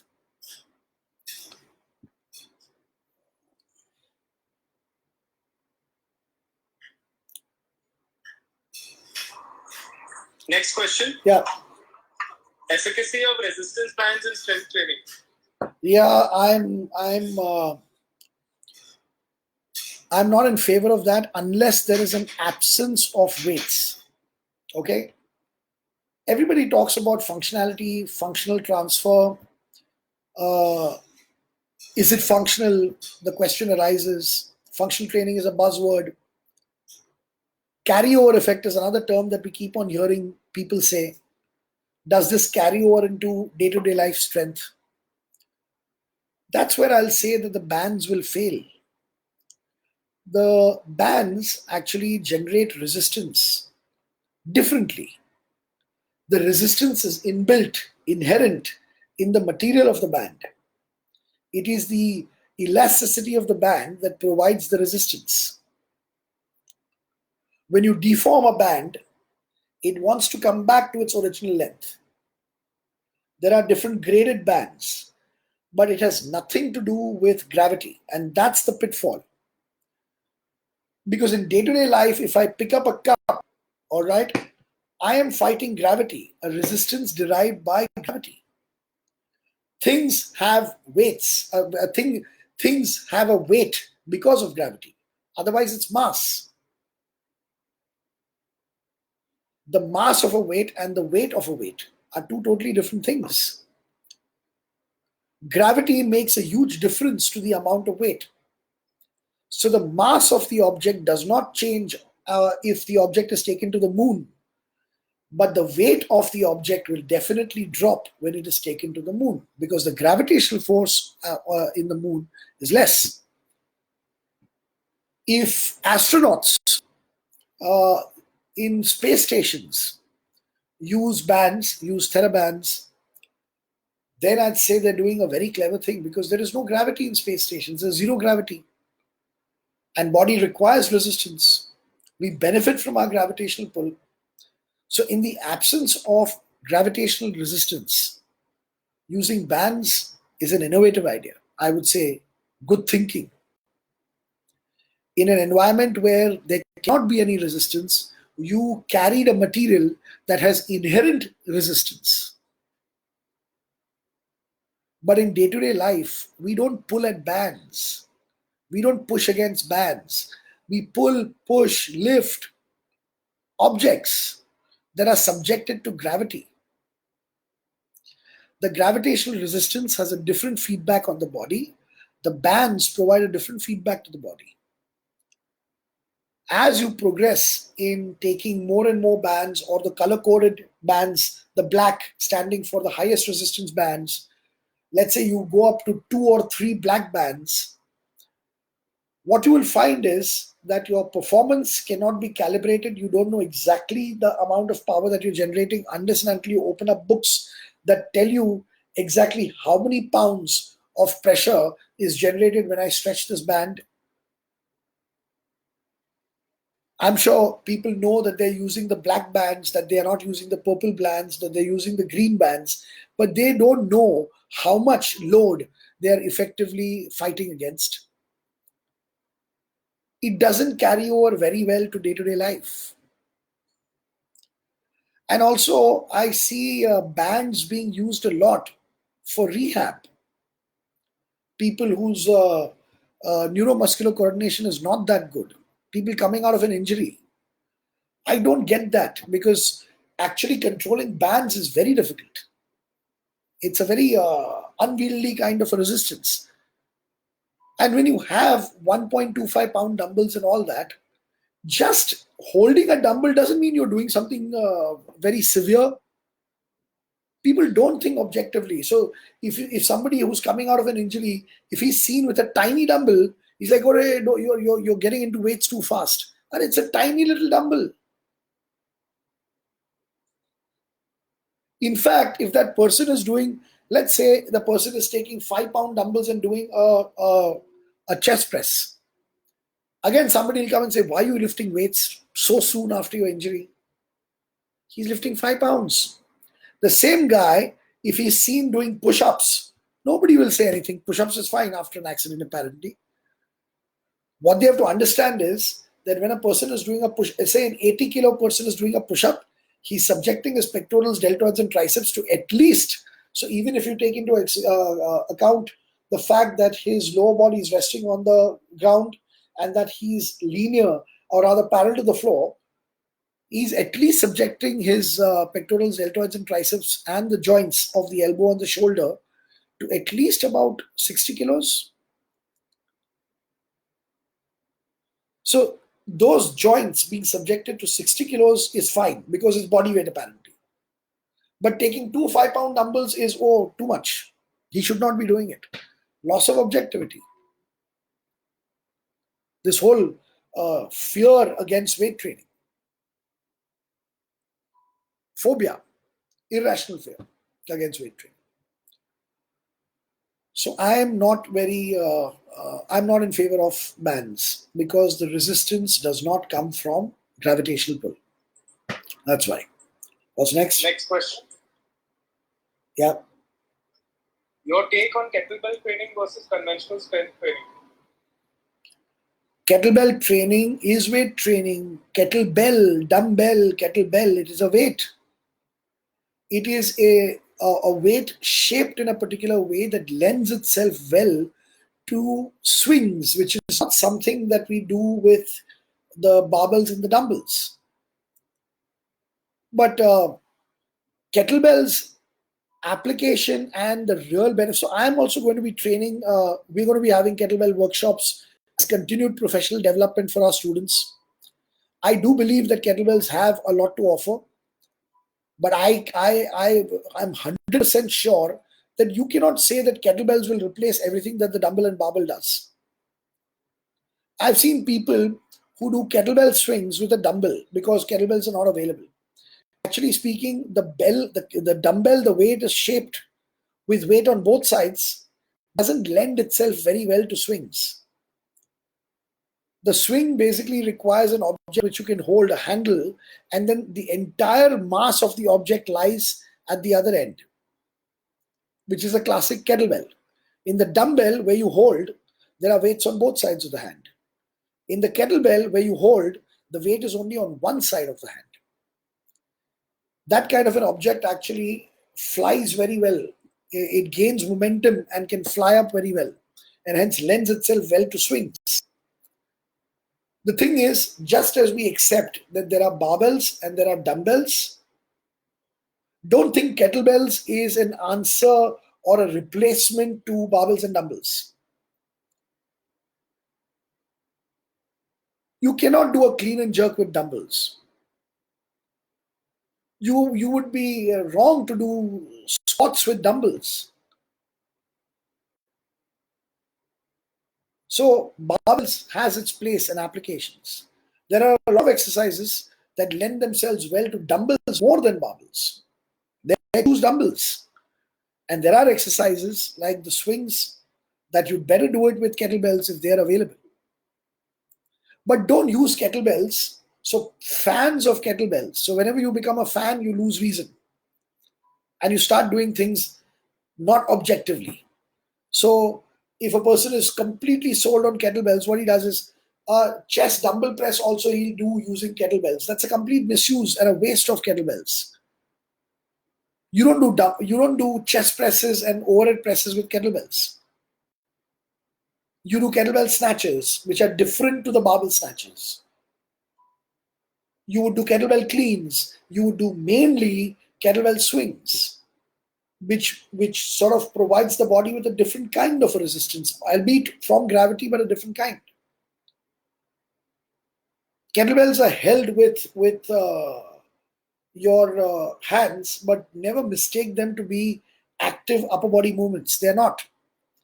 All the power that is generated for your swing, so your hand does go up, but all the power that is generated from the lower body.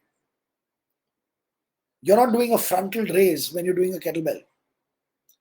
In fact, I've proven that to many people. So when I teach kettlebells and I teach somebody to do kettlebells, I will first make him do kettlebells using his lower body, and the bell will nicely fly. Then I will ask that person to do a frontal raise without using legs, and he cannot even budge the kettlebell even an inch. So a weight that he cannot lift with his upper body, he does swings with it when he activates his lower body properly. The power is generated from the hips. I like teaching kettlebells from that perspective because it allows me to teach the kinetic chain beautifully. You can really experience how the power of the legs can be transmitted onto an object that is held with your hands, with the upper body. So you should not be using kettlebells for things that are better done with dumbbells, and you should not be using dumbbells for things that are better done with kettlebells. And there will always be things for which you will require a barbell.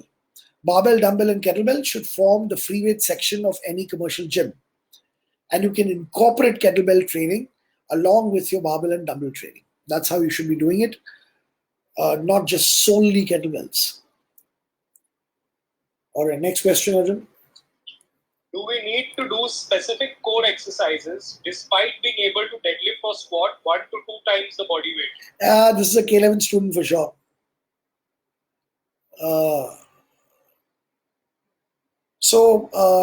First of all, core needs to be defined.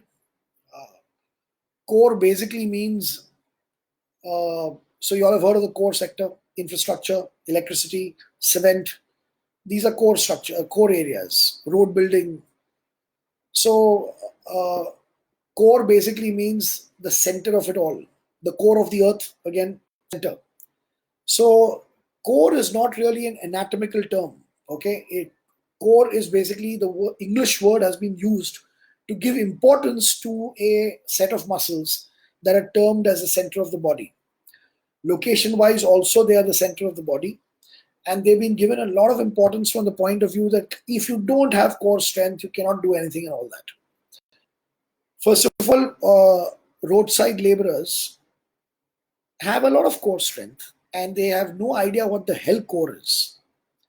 And their work day demands that they lift loads. And as they lift loads, the body adapts. The body adapts by hypertrophy, by utilizing whatever food they give towards making any little more muscle that can be done. But their bodies, roadside laborer bodies, will be more muscle because the activity demands that kind of adaptation. Having said that, and that happens even when their protein levels are deficient. Of course, if their protein levels are good, they would gain more muscle just through their roadside labor. But they learn to use their bodies very efficiently and they learn to minimize effort so that they can last out doing hard, heavy labor throughout the day. So when you look at these roadside laborers working, they develop skills. They know how to use the whole body. They know how to swing weights. They know how to keep the weights close to the body. They know how to get the weight moving and use the momentum of the weight to load a truck. All of these things the body learns out of desperation. They are daily wage laborers. They have to learn.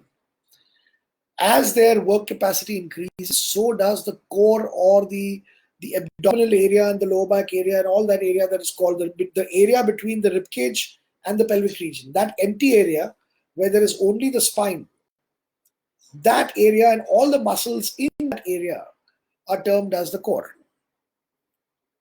So you have your rectus abdominis, you've got your internal external obliques, you've got your transversus abdominis, you've got your quadratus lumborum, you've got the erectus spinae, you've got the multifidus around the spine. All of these paraspinal muscles and abdominal muscles would be termed together in conjunction as the core. Now, how the core works is that any kind of exertion that you do, the moment you do a lift and the moment you're lifting, to brace the body, so most of the power comes from the legs. The upper body strength is significant, and the upper body strength is important because the upper body needs to be rigid under the load while the lower body generates the motive power. So the motive power comes from the legs, but the upper body is a rigid connector to the weight. Now imagine if there is motive power given by the legs and then the upper body crumbles under the load, then obviously you're not going to be able to lift. The rigidity in the upper body comes because of what we call as intra-abdominal pressure. So a very common thing to see is whenever a person is exerting a lot of force, what he would generally do is and then he braces himself. So he takes a big breath. There's always a sharp intake of breath before lifting anything heavy. Technically called as a Valsalva maneuver and all that, but any person given a heavy thing to lift will do that. Given a heavy object to push will. So what he does to push is that he takes in air and then he seals it up. And then he pushes. While pushing, he keeps the air in. Because that intra-abdominal pressure basically creates what? So think of the torso like a tire tube. Okay? Or a tubeless tire for that matter. Without air, it's flaccid. It's weak. But the moment you fill in air, it becomes tight. So your car tires, you can't use a thumb and depress them despite the fact that there's only air. They're as tight as steel. You can't depress if the air pressure is good. So if you filled in about, so in an SUV, if you fill in about a 36 psi, you can't really depress that tire at all.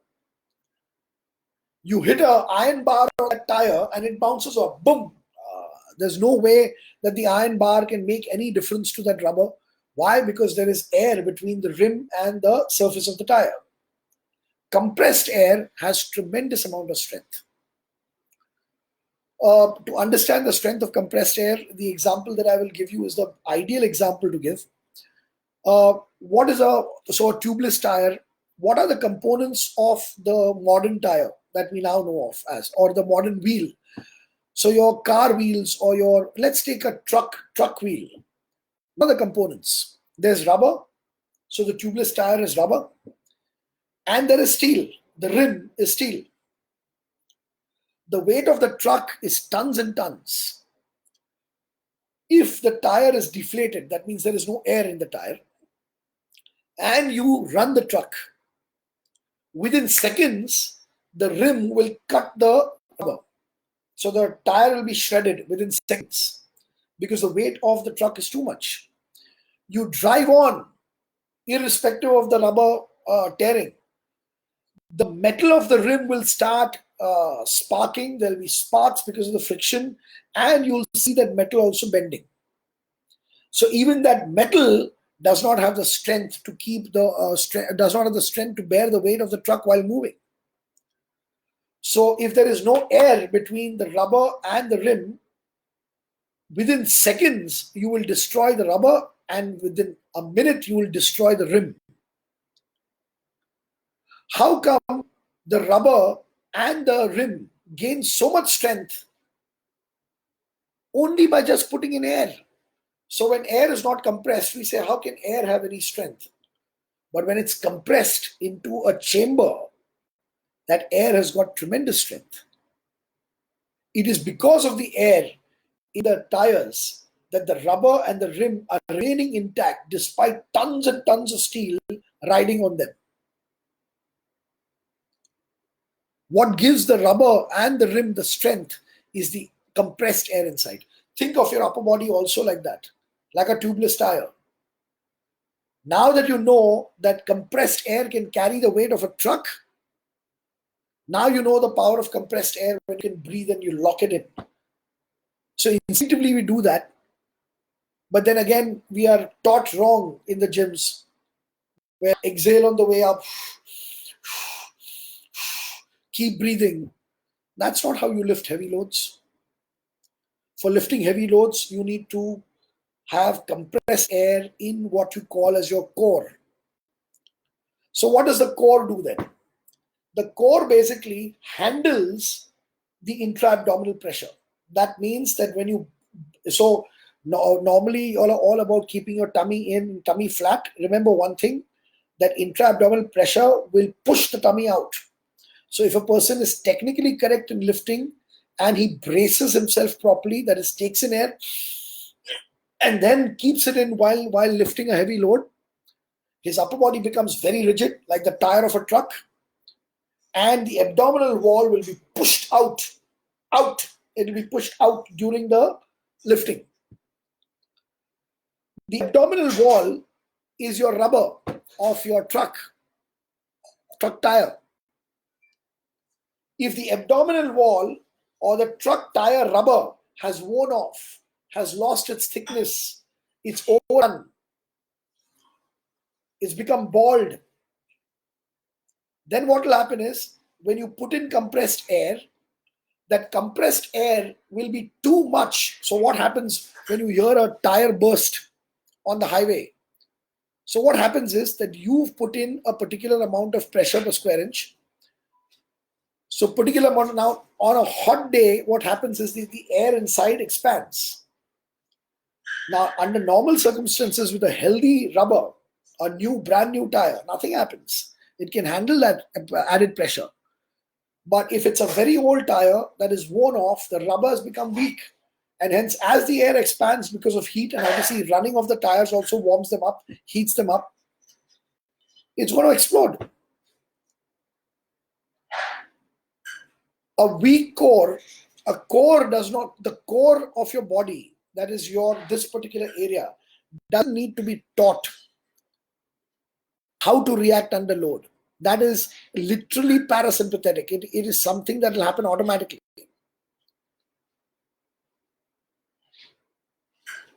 The only thing that you got to do is see to it that your core walls, that means your abdominal walls, are nice and thick to be able to handle that much amount of intra-abdominal pressure.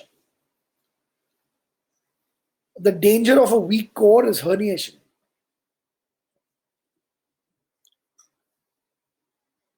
You have not suffered a lower back injury because your core is weak. But if you tell me that somebody suffered herniation and you really correlate that to a weak core or weak core muscles, I'll say, okay, makes sense. The lower back injury has happened with the weight training, not because of a weak core. It has happened because the person has not learned how to brace himself and has not learned how to keep the body tight under a load. Or probably has not even created the right amount of intra-abdominal pressure. So in fact, when you don't keep enough intra-abdominal pressure inside your abdominal chamber, that is when low back problems occur. So if you are under a heavy load and you do this, you breathe out, the upper body becomes lax, and that's when the lower back will go. Why is it recommended to wear a lifting belt? What does a lifting belt do? The lifting belt just compresses the abdomen, acts like an exoskeleton, and the belt becomes what the intra-abdominal pressure bounces off from. And a person who's got thick abdominal muscles is not going to require a belt. Being in a plank position for an hour and all that does not give you a strong core. It does not. It does not hypertrophy the core muscles at all. You've just learned how to submaximally contract your core and maintain that position for 1 hour. So I know a lot of women and men take pride in saying, I did 1 hour plank, I did 1.5 hours plank. Somebody wants to go into the Limca Book of Records by doing 5 hours of plank. Everywhere people talk about functional. So let's look at what is the functionality of holding a plank position for 1 hour. What is the functionality? What do you become? You become a piece of furniture. What else? So if your house doesn't have a coffee table, then fine, use your skill of being in a plank position for 1 hour. When your guests arrive, you become the coffee table and stay there only. Let tea and coffee get served on your back.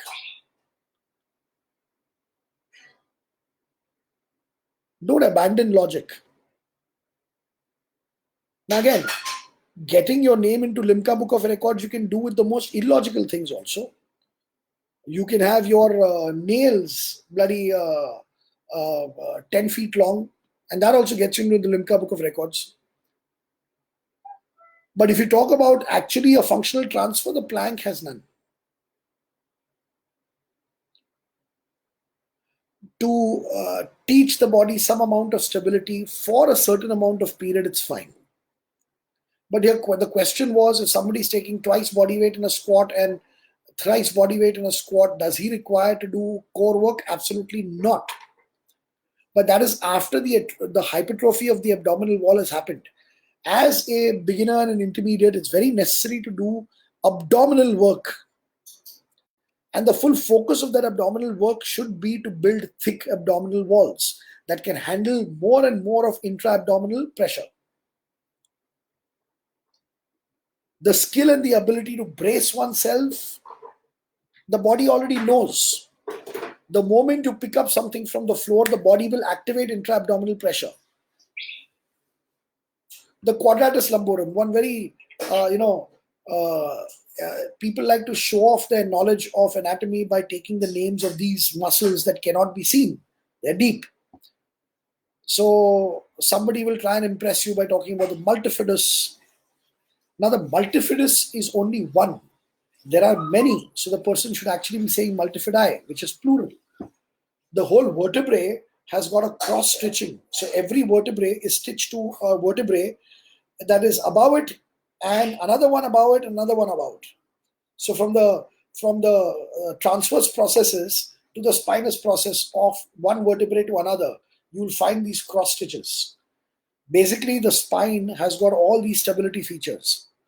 So the multifidi basically are triple stitching that hold the whole spine together from the base of the spine till the skull. And then you have the erector spinae around it in 9 sections.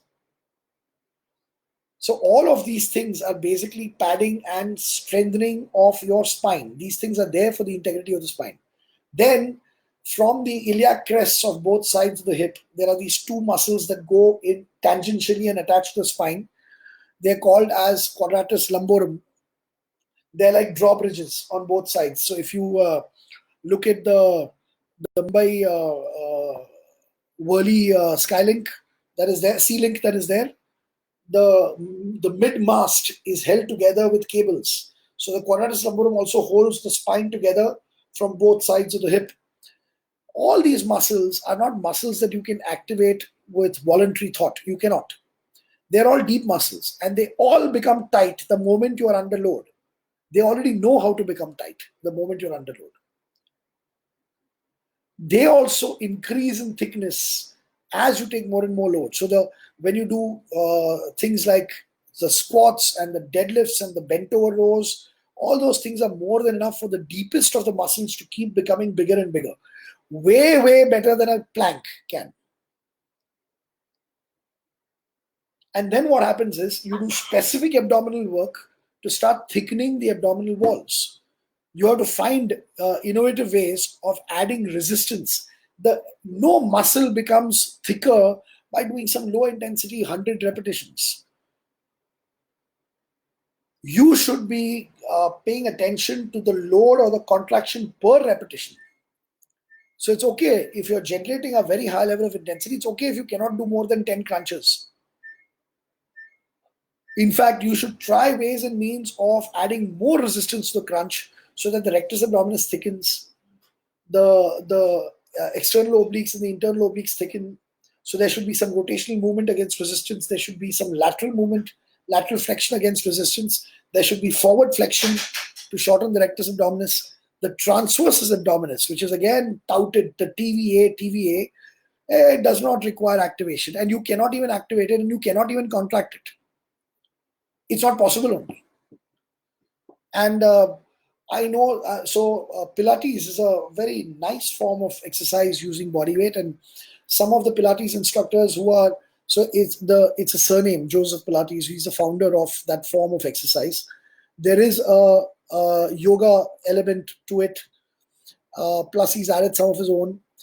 You all must have seen these instruments or these benches with these sleds called as the reformer. So I know of a lot of Pilates practitioners who do some amazing things on that reformer and many other pieces of equipment that are specific to Pilates. And they get a lot of control over their bodies also. But theoretically, what they say sometimes, they don't realize that they're making a mistake. So they will talk about activating the TVA by sucking the umbilical in. That is a classic way of deactivating the TVA. The TVA is like a corset around. It gets activated by intra-abdominal pressure pushing out. That's when it gets activated. It cannot get activated by deflating yourself. So when you pull the tummy in towards your spine, you have made the TVA lax. These kind of wrong theories happen because a person has not really gone inside the body and seen what's happening to the muscles. Sometimes, yes, even in formal education and certification courses and textbooks, wrong things can be written. And it's just that nobody questions them, then they become fact. They should have been questioned initially itself when they were written. Can the TVA be contracted voluntarily? It cannot. Transversus abdominis cannot be contracted voluntarily. It's too deep a muscle. The surface muscles we can contract. The muscles responsible for locomotion we can contract at will. The deeper muscles that are very close to the skeleton, these muscles react in a different way. They react under load and they don't need to be told. Nobody can forget to contract the TVA. It's not possible. Not my take, not my opinion, an anatomical, physiological fact. I also learned that fact. That is why I'm saying it. It's not my opinion. It's not from my head. In fact, the ball is in the court of anybody who says, no, TVA can be activated. The reason why they get away with this is because nobody can know, no? You can't see the muscle inside. So you know what happens in a class situation is that a person says, all right, activate your TVA, and the person goes, shh. Have you activated the TVA? Yes. The guy doesn't know what the TVA is. He can't even feel the TVA. We cannot feel the deep muscles. Now I've activated the TVA. The bloody stomach goes out, not in. Now there is a pressure from inside, and the corset needs to tighten.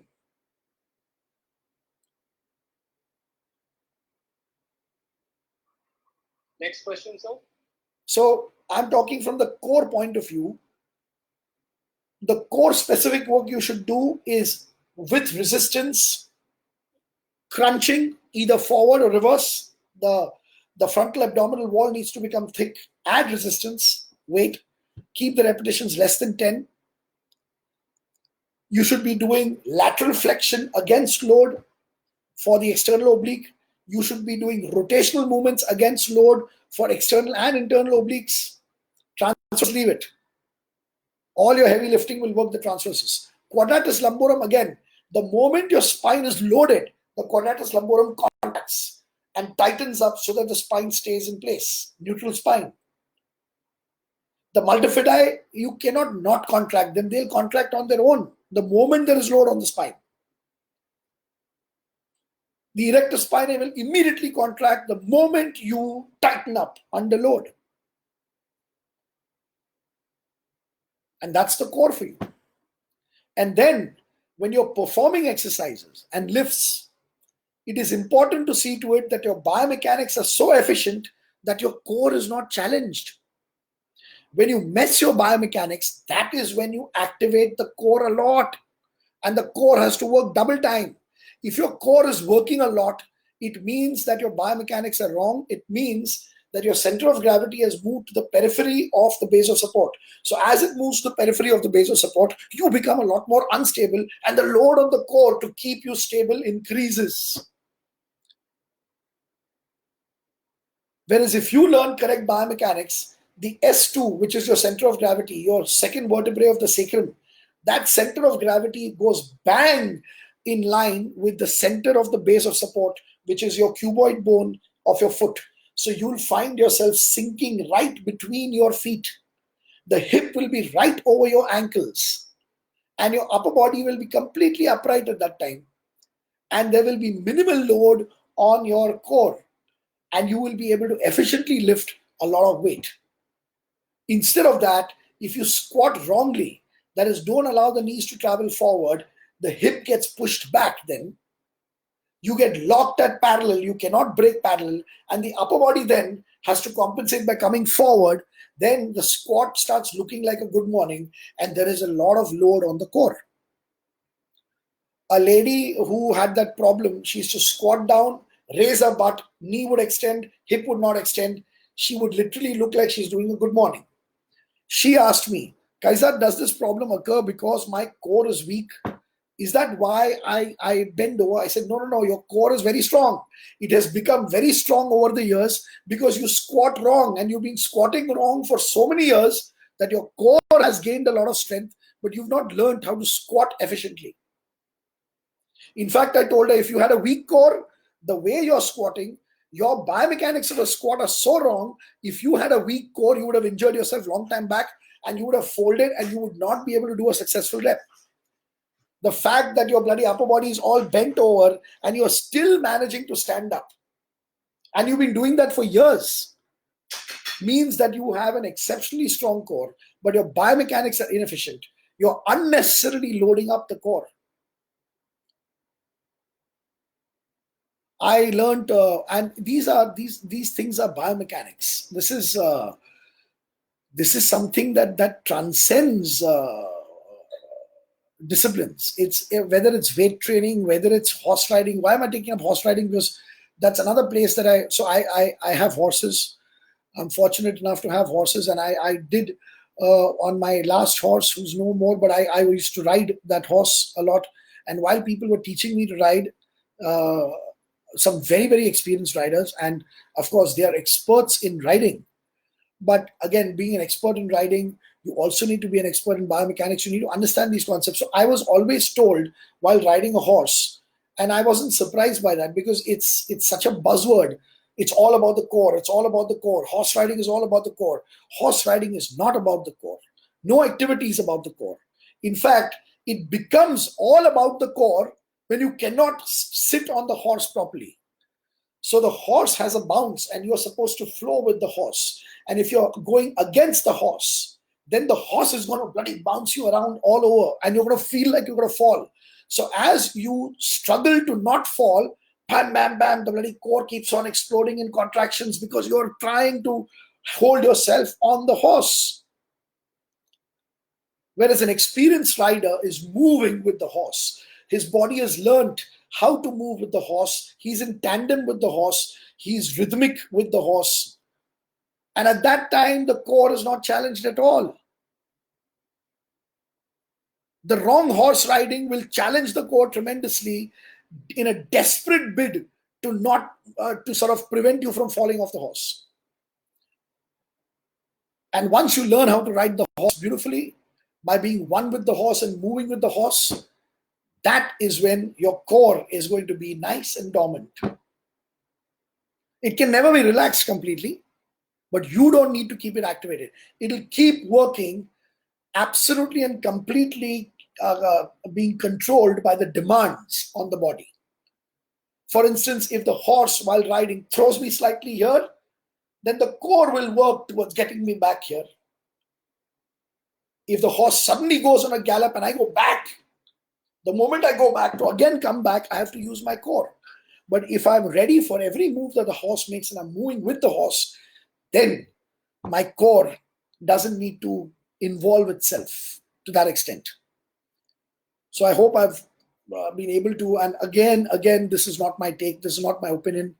And when you talk about these things, that you heard me say this to any other expert who's been espousing the values of the core and how the core should be involved and all that, they're not going to take it very well. And the point is, then those people need to come, and I can reason with them with facts, that what I'm saying cannot be argued upon because they are not my thoughts, they're not my opinions, they are logical facts based on sound biomechanics.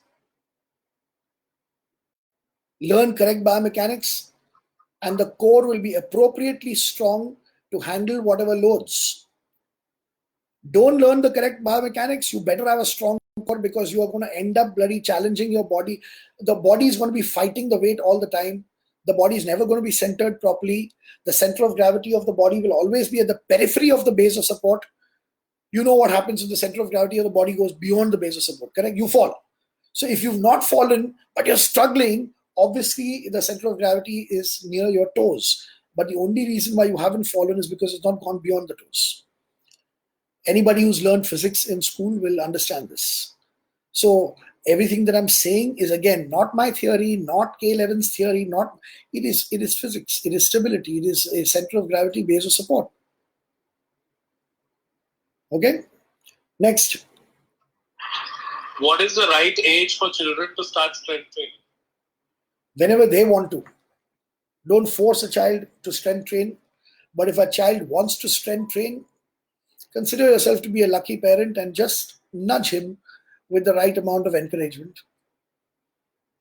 A lot of people told me that if I had started weight training at 21, probably I'd be a taller KAIZZAD. Though I don't know why they had a problem when I don't have a problem with my height. I don't know why most people were worried about my height. The point is that height is the reason why I'm bringing up height, is because somebody will ask this question: is it okay for kids to weight train? that person obviously must have heard this myth about the fact that their growth gets impeded if they lift weights. That's an oversimplification. Okay, वजन अगर है तो then the person will not grow. That's a very stupid notion. Children will play around and they'll fracture the bone to the point of complete disunion. Even fracturing of a long bone does not stop the growth of a bone. You think added pressure from top can stop the growth of a bone? It is hormonal. The long bones, the tibia, the femur, your humerus, your radius and ulna, these are all the bones that are the classic bone, the bone shaft with the two heads, the dog in the bone, the representation of the bone, that's a long bone.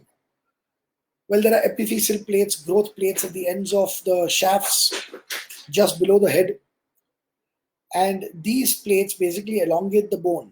And the message to elongate comes from the hormone called as growth hormone. Towards puberty, what happens is that towards puberty, there is a hormonal flux. It happens with a rise in estrogen, actually. And the epiphyseal plates are given a message to fuse. Once that fusion occurs, no amount of hanging upside down or stretching the person ever can increase his height. Weight training cannot promote height. Weight training cannot stunt height. Now, this myth about weight training stunting children comes about because in strength sports, short height and a low center of gravity is actually an advantage. So at the highest levels of the sport, you find most of the weightlifters to be short. Very rare to find a tall weightlifter because there is a genetic advantage in being short when it comes to being a powerlifter or a weightlifter. Similarly, it's a genetic disadvantage to be short when you want to be a basketball player, which is why in the high levels of basketball, at the world level, at the elite level, you will never, in fact, being a 6-footer in basketball is considered to be short. So you have most people above 6'5" in the top levels of basketball. So how come all people in basketball are tall? How come all people in the strength sports are short? The thing is not that the sport is making them short or tall. I know that there are a lot of parents who, again, in the hopes of getting their children to grow height, they think basketball will make them tall, so they put them into basketball in school. That most basketball players are tall. It's the reverse selection of the sport. A person whose height is an advantage in basketball, it is a disadvantage for that person if he wants to be a powerlifter or a weightlifter. Of course, there are exceptions to this. But the norm is that horse riding. Now, horse riding, you think horse riding stunts height, but all the jockeys are short because bone has weight. And you don't want to weigh down the horse. It's again power to weight ratio. So if you want a horse to win in horse racing, the jockey has to be very light. They normally have to be around 52, 53 kilos. They can't be more than that. And the only way they can be of that weight is if they are not tall. Tall people, the bone weight will not allow them to be at that weight. Or they'll have to be very skinny and weak. So the jockeys have to be athletic. Horse riding is quite taxing. But they need to be athletic, they need to be strong, but they need to be very light. You cannot be a 6-footer and a jockey. Now, your horse is never going to win. It's unfair. Your horse is carrying double the amount of load that other horses are carrying. So you see these kind of this reverse selection of the sport makes people believe that the sport either makes you tall or the sport makes you short. I'm not short because I started lifting weights at 15. I'm short because that's my limit. 5'4". I was supposed to grow to 5'4". I'm 5'4". If genetically my growth was supposed to go to 6 feet, no amount of weight training can stop that. Okay? So kids also, what happens with kids is they are rebellious by nature. If you tell kids don't do this, they want to do it. If you tell kids do this, they start hating it. So if I tell you that even a 10-year-old child can definitely lift weights, if you're 10-year-old, you find your 10-year-old enjoying that, immediately let go. Let him do it. I used to see my father doing the bull worker and lifting some weights at home.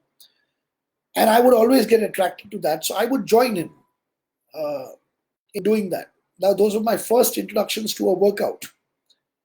And luckily for me, my father was again a very, very neutral kind of a guy, never really pushed me. So if I entered the place where he was doing his workout and if I started pulling at things and lifting things, he would not stop me. If I asked him a question, he would tell me, okay, do it this way, do it that way, to whatever knowledge he knew a little bit. If I didn't turn up the next day for a workout, he would not wake me up from my sleep and say, come on, yesterday you came, now today also you come. Never. The interest of a child has to be completely from within the child. We think that if we don't push our child towards this activity or that activity, our child will not go. And if you are a father or a mother who's totally into his or her workouts, don't forcibly take your children with you. Your children generally always want to mimic you. Your children always want to do what you do. They don't want to do what you tell them to do. They want to do what you do. So if you take them to the gym and don't force them to work out, seeing you work out, they will want to work out. They will want to do what daddy does or what mommy is doing. So wait for them to start mimicking you. If you have a proper fitness bodybuilding lifestyle and you're leading that, let your child see it. And guaranteed your child will want to do what you're doing. Don't unnecessarily push it on the child. And definitely if your child wants to do it, don't stop the child. There's nothing wrong in a young child lifting weights. Absolutely nothing wrong. Of course, he better be guided by a good personal trainer who knows his stuff and teaches him correct biomechanics. Otherwise, whether he's a child or whether he's a 70-year-old or whether he's a 20-year-old, he'll get injured. And then you can't blame weight training for it. All right, next question. How can strength training help arthritis? Okay, arthritis, the arth or the arthro is bone, and itis simply means inflammation. So inflammation of the bones is arthritis. There are different kinds of arthritis. I'm sure you are asking me about the most common kind, which is osteoarthritis. Now, osteoarthritis generally occurs because of the wearing off of cartilage and the grinding of bones against each other and loss of bone. The loss of bone, the body tries to compensate by making more bone over there, ossification, and that sometimes results in these sharp offshoots that you call as osteophytes, and they start impinging other tissues and causing pain and inflammation. Well, arthritis, when you have arthritis, moving your joint or doing exercises definitely will pain.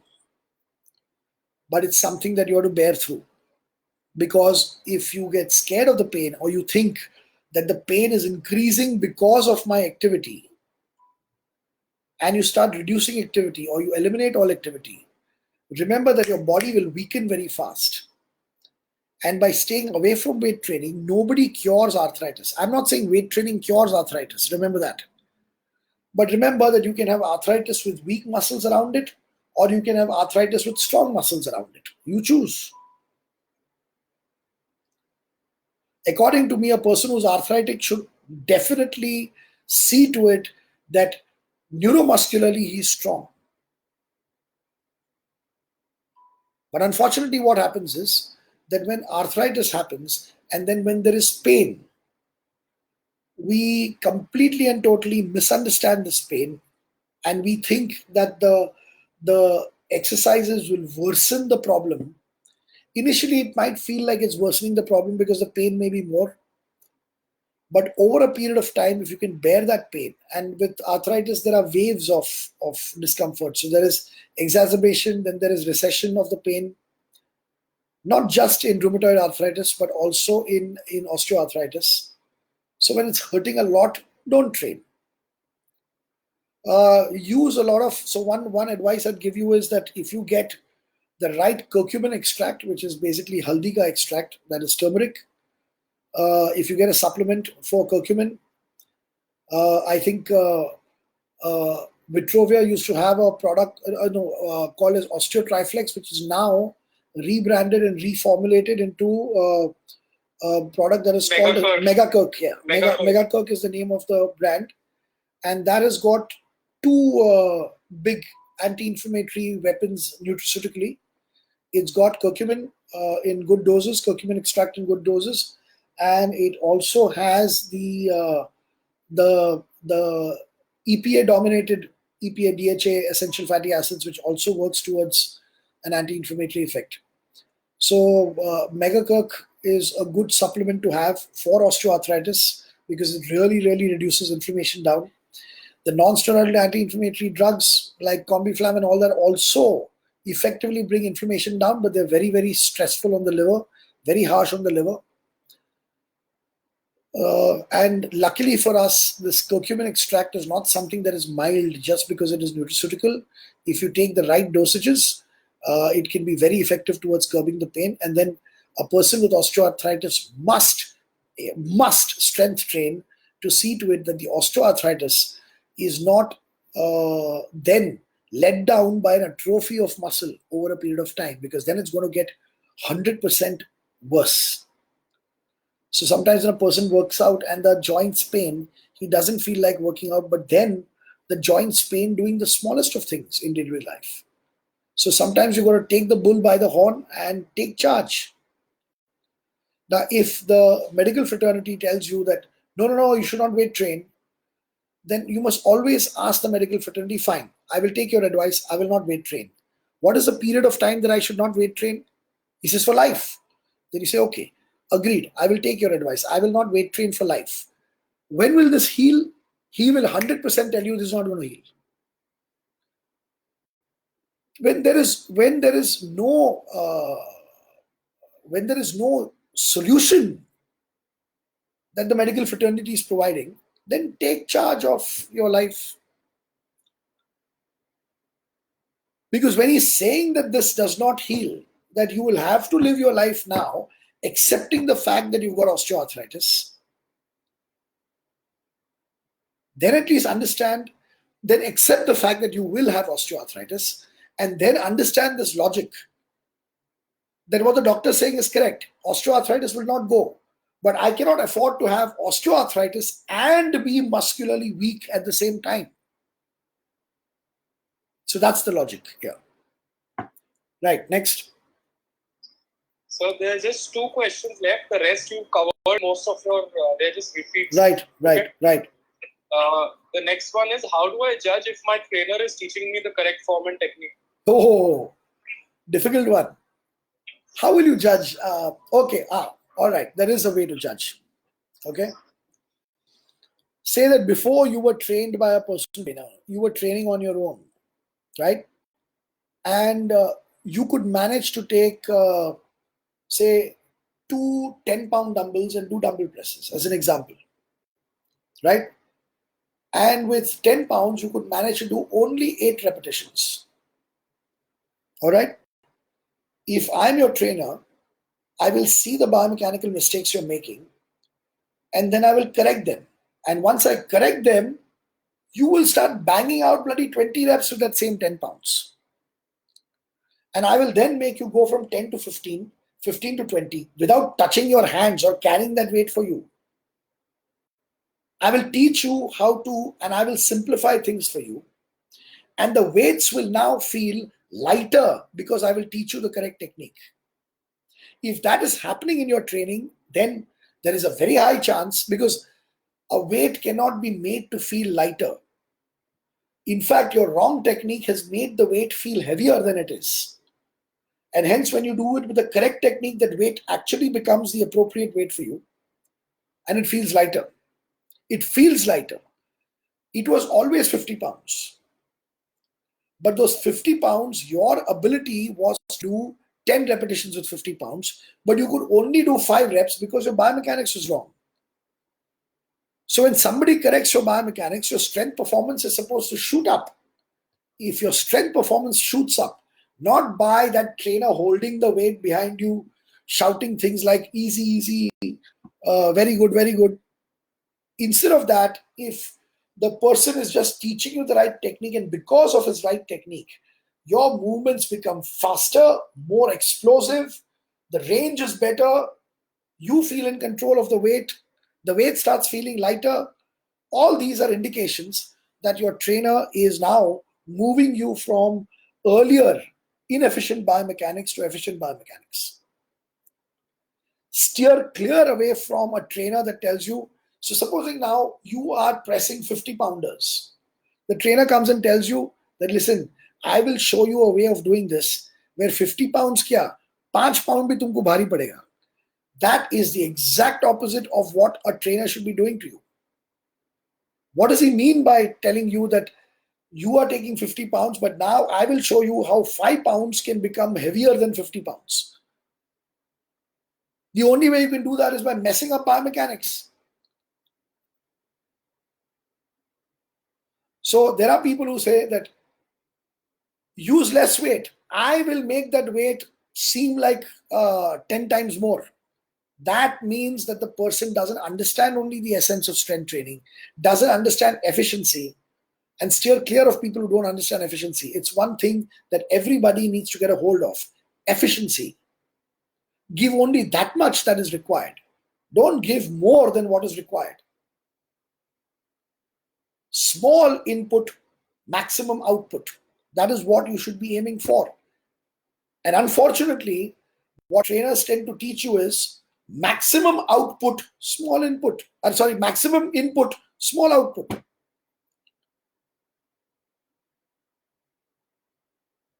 The correct trainers will always make you progress in weights. And while you progress in weights, you'll notice there is no compromise on range of motion. And you're progressing in weights and becoming more explosive at the same time. And good trainers will never ever touch the weight or touch you while you are doing that lift. It will be all yours. Of course, the trainer will be standing on guard in case you fail. He moves in, but during the repetition, he doesn't bloody touch your bar. Okay, so all these trainers who are holding the bar, making you go like that, up, and constantly holding the bar and touching the bar and saying, I'm only touching, sirf mera ungli hai, sirf mera nakhun hai, all that is rubbish. They are not supposed to touch your bar. They're supposed to teach you how. Yeah. Next. Are treadmill and elliptical harmful for the knees? This is the last question. Nothing is harmful for the knees. We become ill-equipped to handle any stress. Running on the tar roads is also not harmful to your knees. Yeah. Running on tar roads is also not harmful for your knees. But understand that the impact of running on tar, so if you decide to run on tar roads, you decide to do marathon. Of course you need endurance. But now strengthen your musculoskeletal self so that it can handle the abuse of running on a tar road. Before you start challenging yourself with tasks, equip your body, strengthen your body for it.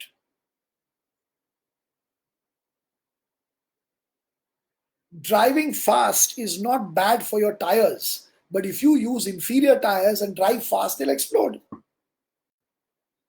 Same thing with your body. When you start demanding that level of performance from your body and you want your body to run for 42 kilometers on a tar road, start strength training, start building the body and start building the strength, inherent strength that the body needs to handle that. Nothing is bad for the knees. Equip yourself. Swimming is not good for knees. When your knees are completely screwed up, swimming is the only thing you'll be able to do. But you're not going to find water everywhere, no?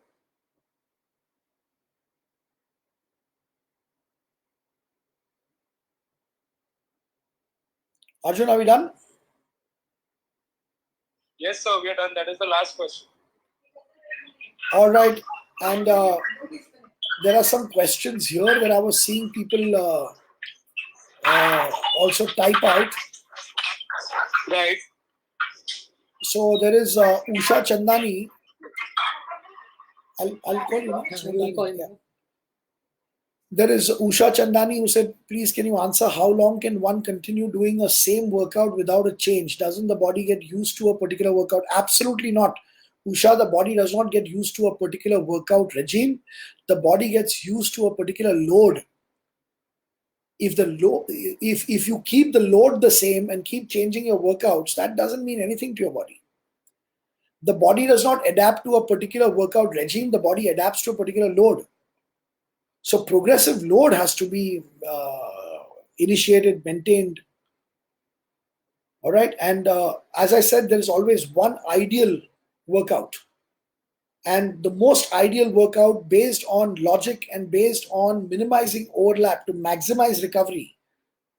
The answer that comes out is grouping the body, grouping your workouts into pushing movements and pulling movements, and the leg workout remains separate. So that's called as a push-pull workout, and that's the best. And the push-pull workout, in that push-pull workout, you have to progress. Even the exercises don't need to change. Every exercise has got its return on investment for energy expended. Look for big ROI, and that's why in the K11 course, we've got a lecture called a selection criteria.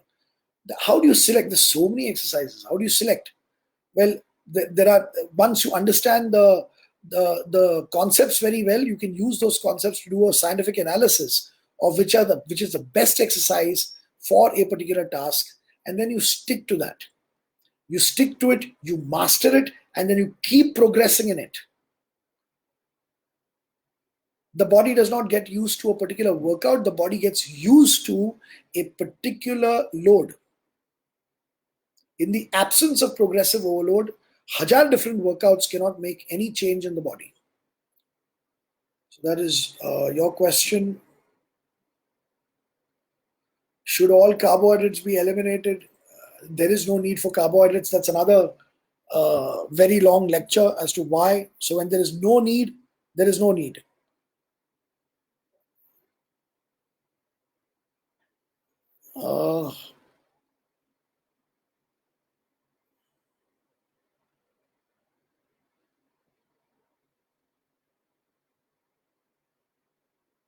So Ankit Pawwa, if you're keeping in mind a caloric deficit, you are completely on the wrong. So what I will do is we'll organize. See, unfortunately, the questions that you're asking, I have very, very specific answers for that.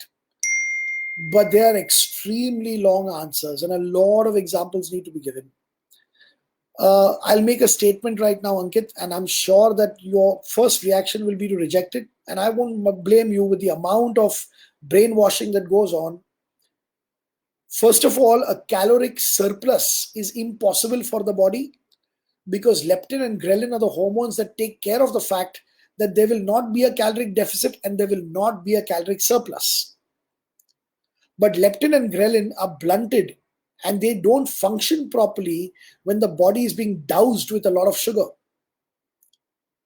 If you eliminate sugar, then you can rely on these very reliable hormones in the body that biologically will calibrate your hunger and satiety in such a way that the absolute correct macronutrition will be followed by the body.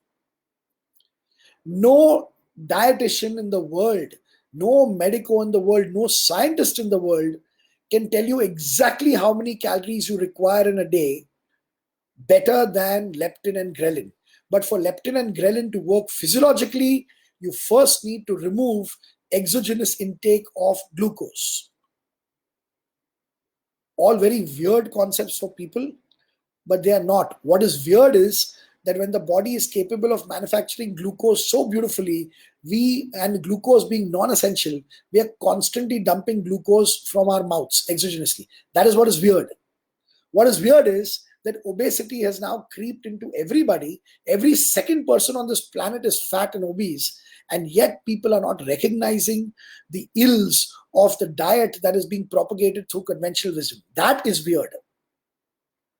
Where the rates of obesity and diabetes are shooting through the roof, they are actually compounding and they are actually moving up so fast. And yet people think that the best way to eat is the way in which we were taught in colleges and schools. And the food guide pyramid, which has made the whole world, half of the world, obese, that food guide pyramid is still being worshipped. That is what is weird. In the absence of sugar, caloric surplus is impossible for the body. Every animal, apparently, in the wild, so an animal in the wild never has a problem with obesity. They never collect body fat. There is no adiposity. Whatever fat they're supposed to have by nature, they have, and it does not increase nor does it decrease. It remains the same all throughout their lives. Why? Can't they overeat? Do they go to some dietitian telling them how much meat to eat, whether it's a carnivore? Herbivores eat all throughout the day. The only time a herbivore is not eating is when the herbivore is sleeping or when the herbivore is running or walking. Otherwise, it is eating. All animals in the wild lose muscle in inactivity. They become skinny and bony. They don't become fat. The only reason we become fat is because we eat the wrong food. A caloric deficit, a caloric surplus does not cause you to gain fat, because a caloric surplus cannot. It is basically eating foods that spike insulin. It is eating foods that make insulin into a lipogenic hormone. More on that maybe in some other event. What's your advice to vegetarian? Eggs not included is so. Gurbaksh Harbhajan is our faculty in sports nutrition, and he is on the right kind of nutrition. And he's also like you. He doesn't eat eggs. Also, he's a pure vegetarian. And of course, his diet is he enjoys the benefits of correct nutrition, so he's always happy. He has no problems eating paneer in all his meals and eating butter and eating ghee and some vegetables. He's very happy. That is what he has. Paneer is extremely versatile. You can make it into a dessert. You can make it into a spicy dish. You can have tikkas. You can dice it into vegetable. You can make a burji out of it. So he all variates all of those versions of paneer, and he's doing very well. Meenal Sharma, who's our head of department for nutrition, she's again a vegetarian who doesn't eat eggs, and she's also very happy in all the various versions of paneer along with vegetables, and a lot of ghee and butter and cheese that they enjoy. So that's how they do it. Very much. Vegetarianism is a human choice. And then some people are not willing to give that choice, and I respect them for it. But once they understand correct nutrition and they understand how much damage sugar does, they eliminate that also. So hats off to them. They not only are non-carbotarian, they are vegetarian and non-carbotarian at the same time. Me being a non-vegetarian, I have an easier time. I've got a lot more variety for me. But the variety has not been removed by any dietitian for vegetarians. The vegetarians have removed the variety by making a commitment not to eat meat. I respect that. But then you should also respect the fact that after doing that, your choices and options are very less, and you should be able to do it. I've got one more online client of mine from the UK, Kumail Heer. He's again another Sardarji who is a devout vegetarian. For years, he's been on just that: paneer, ghee, butter, and veggies with all kinds of spices, and they make things very tasty to have. But that's it. That's their food. And they lead very nice, metabolically healthy lives. They don't put on fat. So why is it that we gain huge weight after competition during a short period of time? So which competition are you talking about? So many competitions. Sahil, so you're a guy, you're probably talking about bodybuilding competition, but then I know I have been one competitive bodybuilder, so I know what we do after letting go. So we let go of carbs for only 3 months, because only letting go of carbs makes us sharp for competition. And because you've let go of carbs for 3 months, after competition, after winning in a competition, after losing in a competition, we overdo the carbohydrates. So obviously we gain fat. Yeah, and then there is but Started now.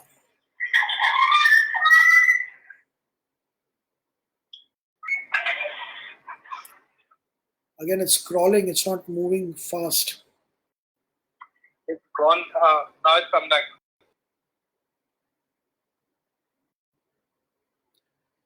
My views on TRX training. So, TRX basically it's a nice kit. It's a nice piece of portable equipment, which actually essentially are two ropes that you can tie anywhere and then basically use your body weight to do movements. So you can use the TRX ropes for doing rows by having your body tangentially in a plank and pulling your body up in a row position. You can do push-ups on those cables.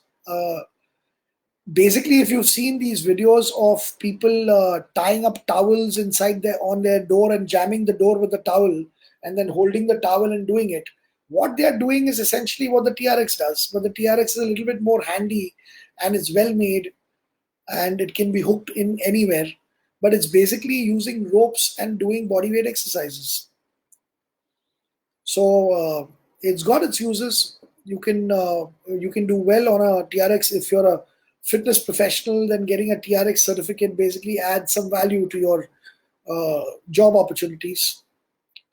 It's a popular tool now. It's doing well in the fitness industry, but it's nothing else but the same joint actions that would work your back muscles and that would work your chest muscles. For leg training, TRX becomes a little bit of a problem. You can't really do effective leg training with it. For the upper body movements, yes. And TRX should be used in the absence of equipment. So if you are like if somebody's got TRX at home, then a lot of things become easy for them to do in terms of when they're locked down and they can't reach gyms. But with all the equipment in the gyms, then the TRX is not something that can justify itself.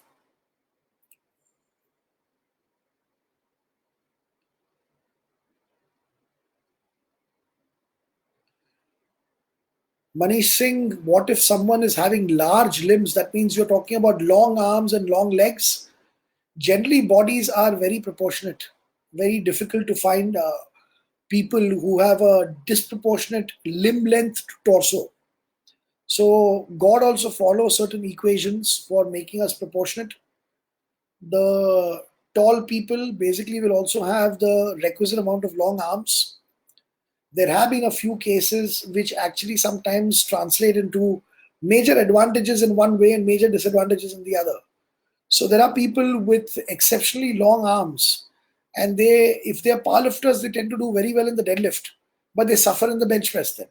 So whenever these limbs are exceptionally long or short, they may cause an advantage in one lift, but they're definitely going to cause a disadvantage in the other lift. And most people generally, I'm talking about literally 99% of the people will all be proportionate with their with the torso, and the limbs will be proportionate. Before one starts compound movements for beginners, how can we work on their mobility? So it depends on whether when you start them off on compound movements, first see whether there are any mobility issues.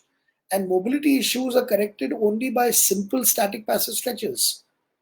And if you follow a good set pattern of a workout, static passive stretches, irrespective of whether the person is good in mobility or not, should be done at the end of the workout.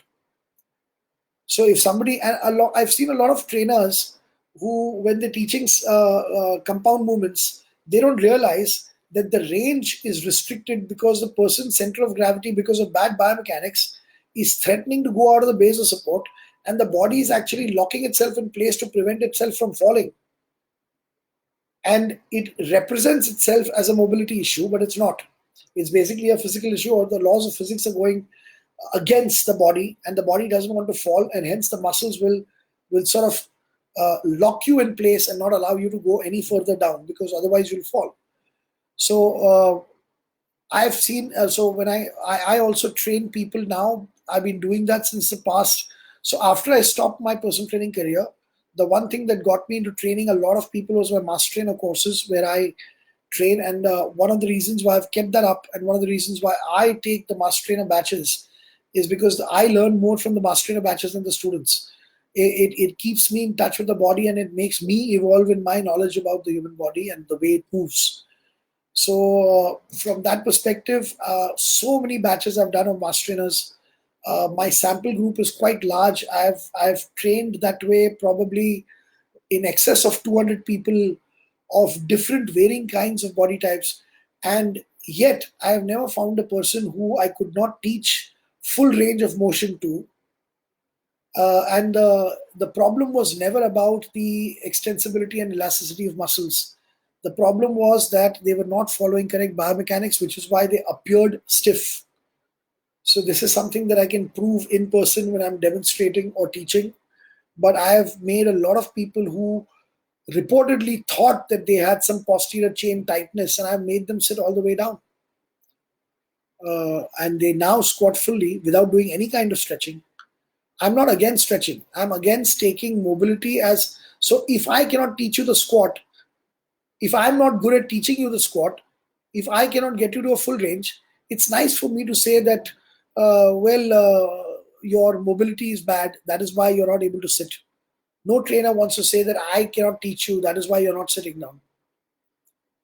So I feel a lot of trainers use this as a crutch, and they just don't know how to use the words simply and how to give the right cues to make a person go all the way down.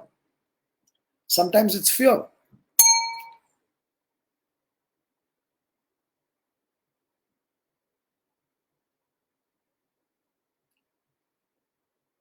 Each person has different mobility. Everybody falls into an average mobility. You don't need more than average. You don't need above average mobility to do any kind of exercise in strength training. And most people fall into that bracket. They are wrongly, typecast as people with, you got to tight this and you got to tight that, and that is because the person teaching the form and technique is inadequate in teaching you the skills. What are your views on home training? When I all throughout my 30 odd years of working out, I've never really so even when I was a competitive bodybuilder, I never kept a single dumbbell in my house.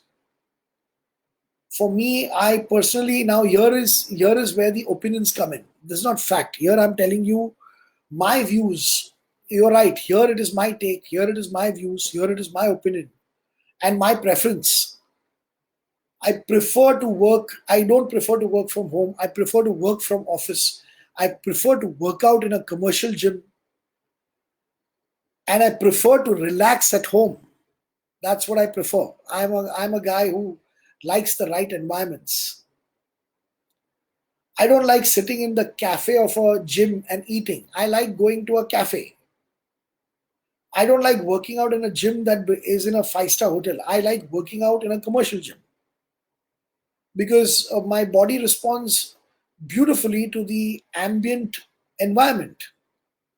And the environment is created by people. So I don't like training in a five-star gym because the people out there don't train seriously. So that dampens me. I like an environment where everybody's training seriously. I like reading in a library. I like silence in the library. I like the sounds of clanging plates and a few grunts here and there and a few people breathing hard. All of that, and then the clattering of keys in an office, that puts me in the mode to work. So every place has its own white sound, as you call it. And that white sound puts you in the right mood. I've never been one to be in the right mood to work out at home. There are some people who do very well working out at home.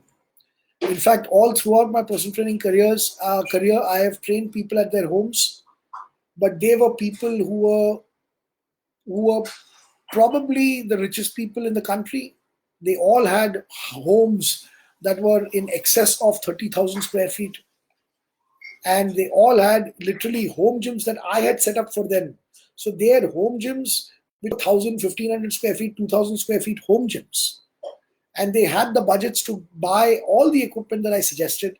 And whenever I set up their home gyms also, because I knew they could afford it, I always encouraged them to buy commercial grade equipment instead of home gym equipments.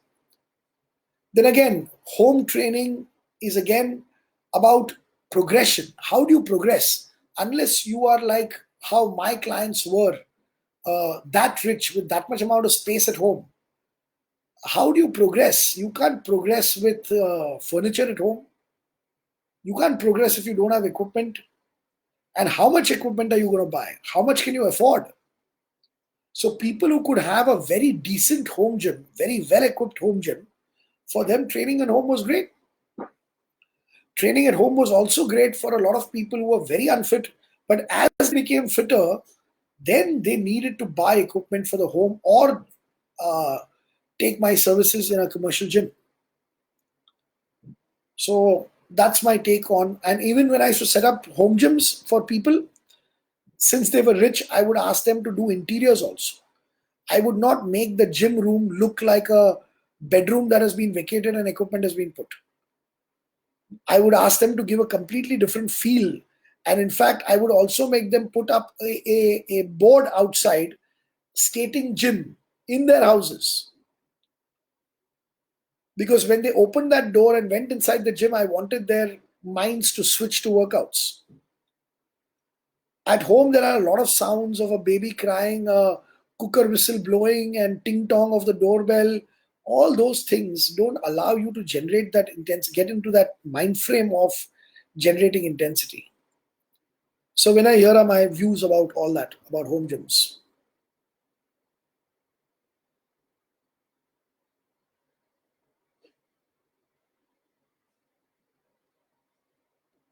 Any suggestions for trainers giving home training to their clients? Well, I did it all my personal training career, and I've already told you a few things that I did. And I was always strict with them. I would never back away from giving them rationale or reasons for questions that they would ask. They were allowed to ask a zillion questions, and I would always answer them. But I would never do what they wanted me to do. I would do what is good for them. I never did. So they said they would like to do this. I've never done what they would like. I've always done what was good for them. They are not people who are trained in the fitness sciences or educated in fitness sciences. So it's understandable that they always ask for wrong things. It's up to the expert, the coach, to basically ensure that you get them on the right track. A very essential exercise, they might say, I hate doing it. It's for you as a personal trainer to make them love it. You can actually turn hate into love. I know that personal training certifications abroad in the West nowadays, they tend to put very less focus on counseling. It's like if a member hates an exercise, don't make him do it. Make him do something he likes. They actually say that in education for personal trainers. I am dead against that. And what they're saying is that if you give the client whatever he wants, at least he'll keep moving. If you give the client something that he hates, he will give up, apparently. And something is better than nothing, so you might as well give him something that he likes. I never lost a client, and a client never stopped working out in my under me, and I never gave them what they wanted. And they did tell me they hate doing leg workouts, and they hate doing this, and they hate doing that. I made them love it by making them understand the benefits of this. So if you don't know how to counsel, you have no right to be a personal trainer. You are a teacher, a coach. You have to learn how to say no. You have to learn how to convince the person.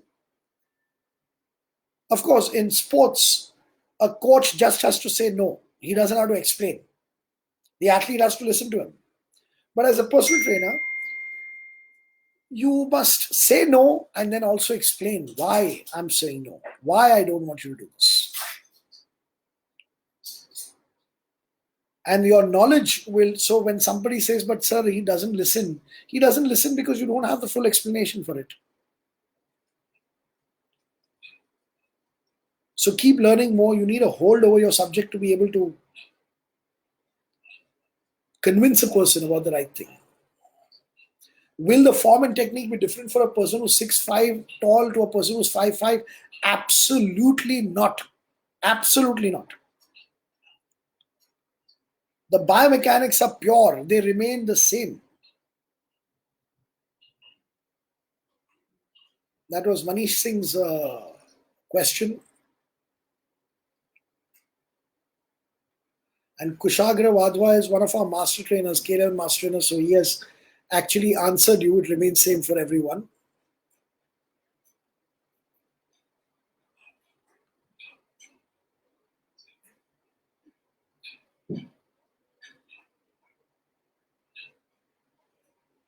Vinay Kaushik, your friend who eats once a day and is still not able to lose even half a pound is because of what you've written, because he eats one paratha. He can eat half a paratha, he'll still not lose weight. And if he stops eating that paratha and eats 20 eggs instead, he'll start losing his fat. And to understand that, again, very, very long explanations. It is not the quantity of food that makes you fat or lose weight. It is the type of food. And paratha will make everybody fat.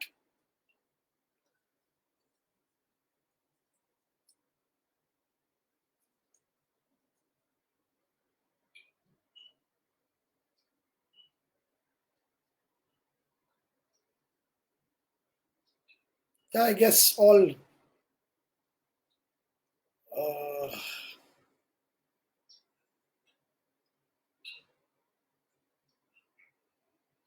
Harsha is working out with varicose veins and umbilical hernia both. Well, I hope the umbilical hernia has been sorted by a surgery. I hope a mesh has been installed so that you don't get a relapse. And varicose veins, if they are inert and they're not causing any pain, then just ignore those green veins. Completely ignore them. And if you keep on training, obviously you are helping venous return, so varicose veins will not become worse. You need to keep on moving. But there are only certain kinds of varicose veins that actually cause pain that need to be treated. Otherwise, you can just ignore them. Why Olympian athletes eat a lot of carbohydrates in their diet? Because Olympian athletes are also misleaded. Yeah, just because a person is an Olympian athlete doesn't mean that he cannot be misled. And just because a person is a winner at the world level doesn't mean that his strategy is correct. It just means that on that day he ran faster than the others. He has to understand that if he's on the right strategy, so especially for endurance and Olympian athlete or whatever, if he gets on the right strategy, he will break his own record. He might be a world record holder with a wrong strategy. It's about he can get better. Why not?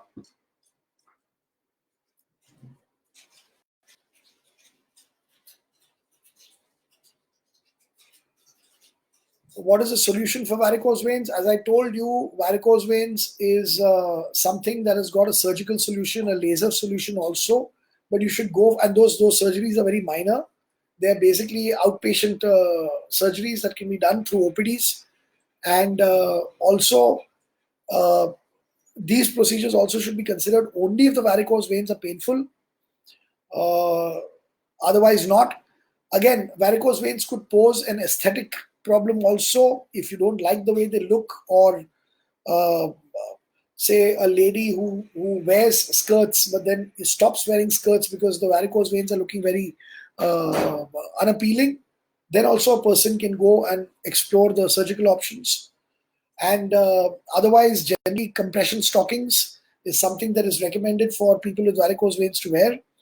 And also, activity of your calf muscles and things is necessary. Long periods of standing will cause varicose veins. In fact, I give all my lectures standing. So, over a period of the last few years, I normally stand continuously for about 10 hours, and that happens quite a few times in a month. And that has led to me having varicose veins. Air hostesses, again, have a problem with varicose veins because they do stand a lot on. Also, they're in pressurized cabins, and at that altitude, then the venous return becomes a problem.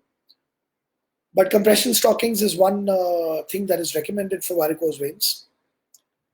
That's it. That's about it. And most of the varicose veins, like I also have varicose veins, but they don't bother me at all. So apart from the green thing that you see in my feet, they don't bother me. So I ignore them.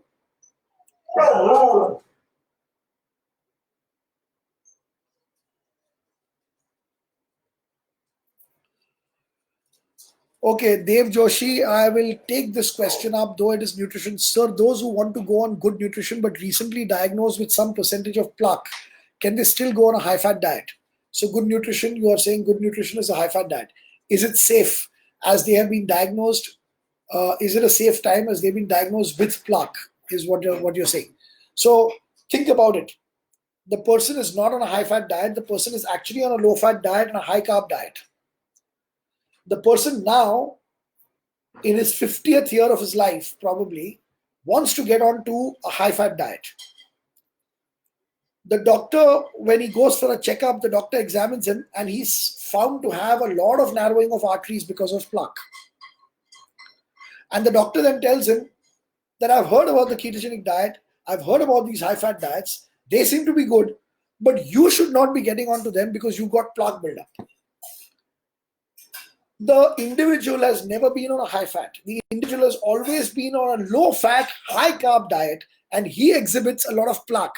What does that tell you logically? The dietary fat was not there in his diet before. He now wants to get onto a high fat diet. After 50 years of eating a particular way, he exhibits plaque in his arteries. Should you fear the diet that he has been on till the age of 50, or should you fear the new thing that he's going to get onto, which he has never done in the past? So what the doctor essentially is saying is that your plaque buildup, I'm blaming the thing that you're going to have in the future.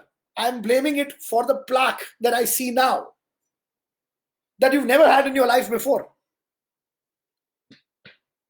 So the guy who's been very watchful with his fat intake and takes oil in his food with a dropper, that guy is having a lot of carbohydrates, has plaque buildup in his arteries, and the doctor says you should not go on a high-fat diet because what you are going to go on apparently is bad for plaques. How is that possible? No logic.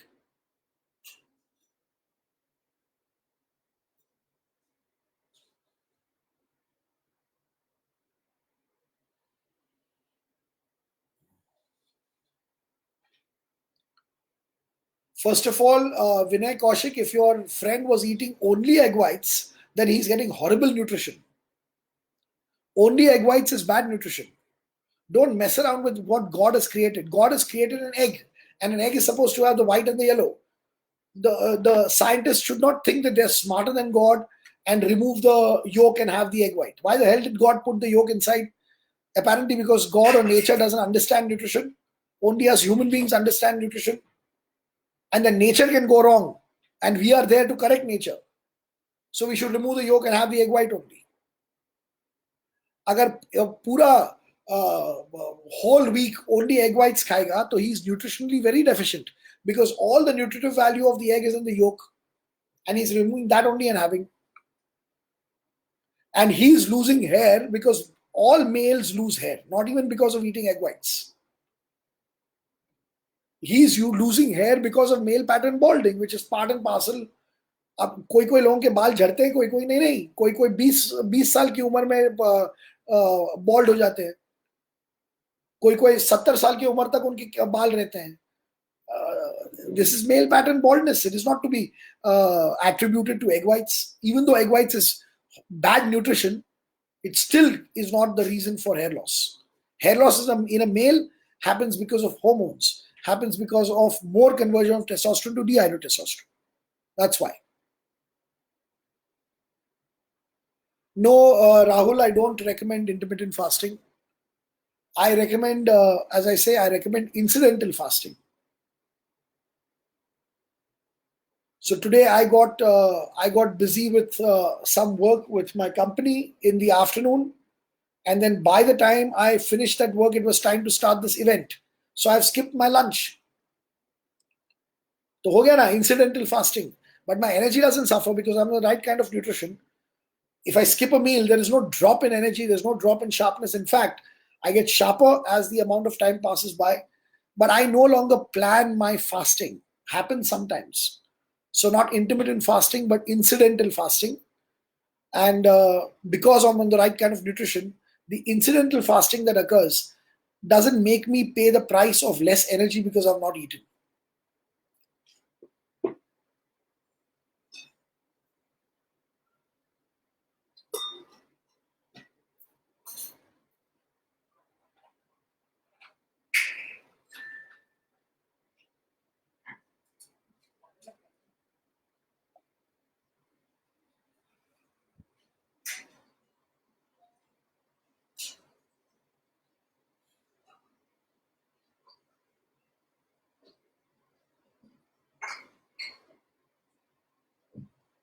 Sonia, I like my job. I would not like to dub for Farhan Akhtar.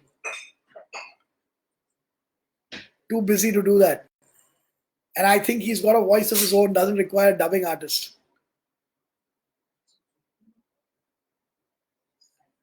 Will the recovery time be less for a person on PEDs, performance enhancement drugs? Yeah, it is lesser.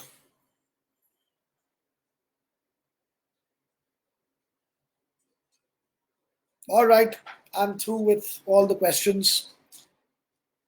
There is one question that was repeated n number of times.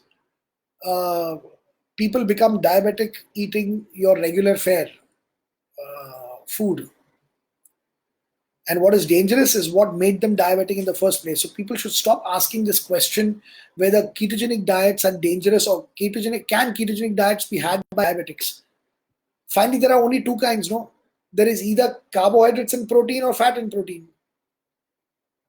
The carbohydrate and protein diet is what everybody has. This may be protein very less, so it is a carbohydrate diet only. And everybody becomes diabetic on that diet. And yet people ask, can they? The question to ask is, shouldn't they discontinue with the carbohydrates that they've had all their lives and they're diabetic? Should not they discontinue something that they've always been on? Should something that they've always been on be the culprit for their diabetes instead of something that they've never been on? Should the fact that they became diabetics, and their diabetics means completely impaired glucose tolerance, cannot tolerate glucose in any form. That is what diabetes is. Why feed glucose to people who cannot tolerate glucose? So again, Vinay Kaushik, whenever you squat heavy, you tend to lean forward because you need to be taught correct biomechanics. You need to lead with your knees, but I'll stop there because it requires. So don't forget to save the video. Don't forget to save the video. Where is the save option? I'll find it. And will the option come after I end the video, or is it there before? After you end the video. After you end the video, okay. So Sahil, type 1 diabetics, you better be careful with them, but I'll tell you one thing. Type 1 diabetics who are on insulin, obviously, they're insulin dependent. That is why they call us type 1. So when they are on insulin, actually they are on exogenous insulin, which means that their sugar levels should be completely controlled. But it's sad that nowadays insulin is no longer able to control their sugar, and a type 1 diabetic also routinely finds his sugar level shooting up to 300, 350 and 400. And hence, we have a lot of students who are type 1 diabetics on the right kind of nutrition. And finally, so insulin is never stopped. They are insulin dependent. That means the body will require insulin. Of course, the dosages come down, but their sugar levels finally stabilize. I actually did not know that type 1 diabetics have fluctuating sugar levels, because type 1 diabetics, their body doesn't produce insulin, they're taking it externally. Exogenous insulin always works well. So I was shocked to find that type 1 diabetics also have sugar levels. So I thought only type 2 diabetics would have a problem with very, very high rampant sugar levels. But I find type 1 diabetics routinely now who suffer through these incredible sugar spikes in their blood, and despite having the right doses of insulin. So anybody for that matter. And yes, we have, I think off the top of my head, we've had about 5 students who are type 1 diabetics who've done the nutrition course, who are on the right kind of nutrition, and after years of insulin usage, they still use insulin, but after years of insulin usage, finally their sugar levels are now stabilized and they don't tend to go beyond about 120 of sugar.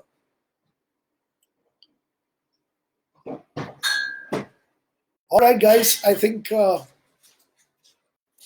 questions are answered. Quite frankly, it was a great experience for me.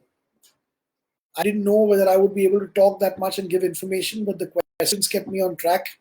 I hope you all found it worthwhile. So, thank you. I'm going to sign off now. Akash, thank you. And Manish, thanks a lot. It was a good session. I hope it was worth your subscribers. So, all the best, guys. Thank you. Indicator. If you save it.